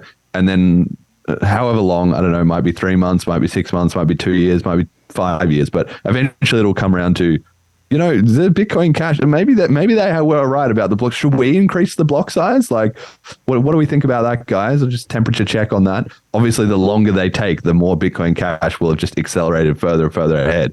Instead of in terms of scaling and in terms of tech, now we're going to have cash tokens and having a wallets and ecosystem and more promotion and all that stuff, right? So the longer they take, the worse it is for them. But they'll get to that point, and then it will be, well, so how would we got to do that, right? Yeah, we got to do that. So how are we going to do that? And then they run into the same problem that we already battled with, that the core developers don't want to do it, and you don't understand Bitcoin, and you're a shitcoiner, and they're going to have that problem. But by the time that's a mainstream opinion in their community, the goose is already cooked. Like we were just talking about, CBDCs are already out. Bitcoin Cash already has momentum. Just the lies are just going to be all, the price starts collapsing. This is all under a scenario where, price volatility is going to raise fees. It doesn't matter whether the price is going up or down. On-chain fees are going to suffer from increased volume, like Esteban said about it. It doesn't matter whether it's hype or it's panic. One way or another, they're just going to pay fees, and people actually use the chain. It's not going to work, right? I don't know what more can be said about it, but anyway, listeners can all have fun as we follow this step-by-step progression towards Bitcoin Cash will be the global reserve currency. I'm very pleased, by the way, to see that the idea of global reserve currency, that was already a bit of a thing before this show. I'm literally the first person to ever have said that, but that is well circulated now in the BTC community. I've seen quite a lot of Bitcoin is the next world reserve currency, the next global reserve. Sometimes they literally say exactly global reserve currency. Sometimes they say world reserve currency. But that idea is in there. And just obviously that's not feasible technically. And, if you pushed on those points, that's where it would fall apart. But they can at least say that and give people in like fiat the idea that, maybe we're moving to the Bitcoin standard, that maybe that would be feasible. We just need a hot swap in Bitcoin Cash for Bitcoin and get a lot of those BTC people to, cope or rethink or whatever, come over to the BCH side where it's actually working and feasible, and then we'll just take over. So on that note, we have the meme of the week. This one is a classic. The meme is Janet Yellen, obviously during one of her speeches, and the meme impact font text is, "The mempool congestion is transitory." And this just says it all, because it's just like the Fed saying inflation is transitory, which was a complete lie. And the people who were in the know knew that that was a lie. And that's the end of the story, really. But the most interesting thing about this meme, even though it's very accurate, the mempool congestion is transitory. That's the story from Bitcoin Core, but it's not. It's only transitory in the sense that people will just move on to other chains. But it's going to be congested from now, and it's going to stay that way, especially with volatility. And that's not an accident. That's by design. It's just a lie that has to cover it up, and saying it's transitory is a way to sort of push the problem down the road a bit until everybody realizes it's a lie, which they do eventually. But the funniest thing about this meme was that it came from this guy, Yuri Kuto at Fruity Muncher, who has laser eyes on his profile picture. So I don't, how did he come up with this meme? He knows, his subconscious knows that the mempool congestion is transitory is a lie, but he's still a Bitcoin. What's going on here? Do you think he came up with the meme, or he just saw it and giggled? Maybe he doesn't even know why he thinks it's funny. Yeah, maybe.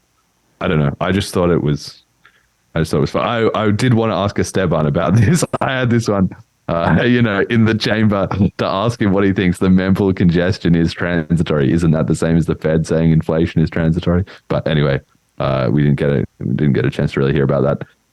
All right, message to the community. Do you have a message to the community? Oh, God, not really. I feel good about things. I feel like everyone's been doing good. Stop with the social drama. Like, I'm also, like, leaving I've already avoided so much social media, but I've also taken a step back from Telegram because people are just going back and forth over silly shit. It's like, yeah, that's right. It doesn't matter, right? Go touch doesn't grass. make a difference. Enjoy a beach day or something. You don't need to worry about what someone on the other side of the world is doing. Yeah, that's right. Exactly. And I think, my message is like we're starting to win in earnest. We're also starting to get to the pointy end of the fucking financial Armageddon, Armageddon, however you say it, in terms of Operation Chokepoint and it all melting down and stuff like that. Okay, but at the same time, we're winning, right? So we had the podcast where we talked about like 3 banks failing, and Esteban talked about it going to like 300. Is that just been since the last episode? No. So, at the time when there was those 3, and then there was also like Credit Suisse and Deutsche Bank, right? Yeah. They were like having problems. I don't know that they've financially blown up. But what he's talking about is there was a stat in, I can't just quote this off the top of the head, but it was in like if you go and look at Balaji's Twitter thread that we talked about, he has in there quotes and links and all that to the Fed's or some financial guidance or whatever from last year, where they themselves said that 330 of their banks were essentially insolvent because they didn't have the assets to cover. Like 330 banks have the bonds and the shares or whatever, which have now collapsed in value and put them below what the depositors could withdraw.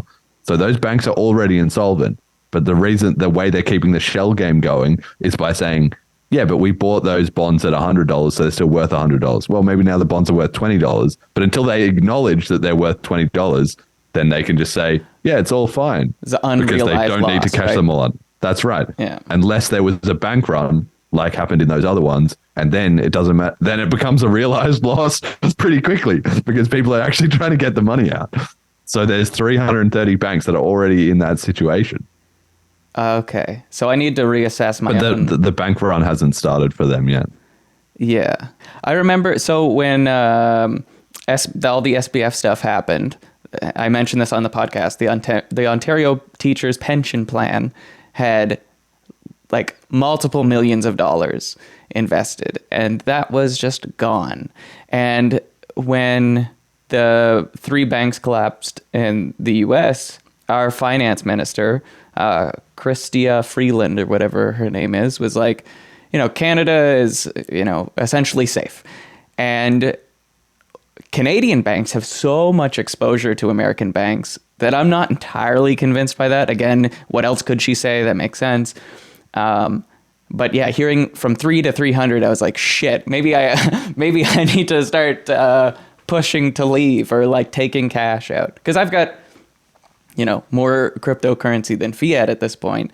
And like I said, I'm just at the edge of going to my employer and being like, hey, if you have issues with this payment network, just pay me in Bitcoin Cash. I know there will never be issues there, but I need personally more local adoption, especially with all the KYC stuff that's happened over the past 5 years. I don't have the same freedom that I did years ago where I could pay off all my credit card bills and electric and rent and groceries and all that stuff with Bitcoin Cash. So I either need more local adoption or to find a new local, right? Like and that's definitely interesting. And there's so much that I feel like we're just going full circle. He mentioned how it takes forever for, local areas, especially like compared East to West Coast, for them to actually pick things up. And it's like just 2 years ago, we got tap to pay in Walmart. There's no way in hell cryptocurrency adoption around here is going to pick up for any big stores like that for 10 years at least. So yeah, I need to start reevaluating what the hell I'm doing. Yeah. Well, it's the narrative is getting out there though, that I've mentioned it several times because I had this super interesting chat last night. One of the guy was also talking about SBF, and it was funny to see his perspective on that because he knew it had happened and he knew that it was a big scandal, and he didn't reflect badly on crypto from it. It was super interesting.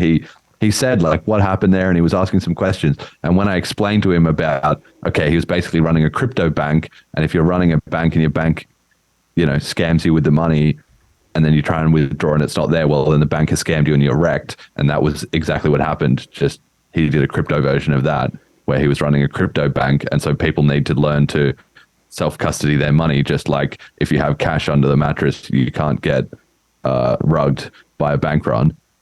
And he got all of that. He was like, yep, that all makes sense. So that's where another separate thread of the narrative is what the sort of general average person is able to understand, like distinguishing all these businesses and different coins and crypto versus fiat and all that. That's been a huge amount of information that the average person has had enough exposure to now that they're starting to get in the right area on those. So I think we're actually quite a bit more prepared for the ongoing rise of mass adoption than many people would believe. I have friends in Alberta that reached out and were like, Bitcoin adoption here is picking up a little bit. And they invited me out essentially to try and persuade people. And I've just been so burnt out by my local efforts trying to persuade people that I was like, not going to happen. I do think like one of the people that had contacted me is a lot more charismatic. He would be a better fit for that, but he doesn't have the background knowledge. So it's like, and they can't afford to hire me to go out there and do this stuff. So it's kind of a weird position, but I don't know. We'll see. I think on the East Coast here, it'll be a long time. Even if the rest of the country picks it up, we don't even, like I've mentioned this before with the gold people or the precious metals people. I've just made the joke where they seem like the type of people that a kiosk talks to them in the mall and they're like, stop speaking my language, right? I don't want these machines interacting with me. And we don't have the precious metals people here, but we have a lot of that kind of mindset. So getting those people on board to cryptocurrency will take a cultural shift. But it'll be... Emergent Reason says, as long as ChatGPT accepts BCH, you'll be all right. It'll be making all the decisions soon. Yeah, potentially. Forward, thank you for gifting a tier 1 sub to the community. That's gifted to Pound 12th. So lucky Pound 12, you got a free sub. But yeah, that'll basically do it for the show then, I think. Thank you very much to our patrons, as always, Ricky and HP, legends. Thank you to our sponsors, General Protocols. Check out bchbull.com. Have a bit of a play around with that. Great fun, if nothing else, and very insightful as to the future of Bitcoin Cash tech and adoption and tooling for sure. Check out this start guide, FAQs and links at bitcoincashpodcast.com. Thank you to all the donators. I haven't had too many donators recently, so I don't know what's going on, but it's all right. We got, we're trying to make some cash. We're making more subs. We've got Twitch subs, so that's all good. But yeah, if you're going to donate, please do. Would love that. Thank you very much for your sats and shout outs for the show. Who are you shouting out this week? I guess the two friends in Alberta, William and it's so weird. I've never called him William before. Will and Alex. Oh, William. Yeah. William the Third, Sir Esquire William, the Honorable William. Will's actually kind of a gold guy, not in the sense of an investment, but he wants to like get into engineering to find gold pockets inside of like river basins and that kind of thing. And especially around here, there's a lot of that. But yeah, shout out to those guys. And maybe I will come out, but I'm not persuading people because you want to. I'll hang out with you guys and we'll see how it goes from there. Yeah, my shout out is to Esteban for coming on the show. And I hope I'll send him the link and stuff afterwards. He already messaged me to say, he was glad to come on and stuff, and obviously pushing him a bit with some questions at the end. But like I said, he's not an engineer. He doesn't have the answers. Nobody has all the answers, and you don't need to have all the answers. It's just important that we maintain the lines of communication between cryptocurrencies and hopefully all manage to converge as much as possible onto the same network in order to build the network effect and have a viable alternative to fiat currency. But that's going to be an ongoing process, and I guess to some extent might be driven more by necessity than foresight on the part of everybody involved. Doesn't matter whether it's fiat or crypto. Ultimately, time will tell. What works will rise to the top. It's just a question of how rocky is the journey and how long it takes. So, yeah, that's my shout out, and thanks everyone for listening, and until next time.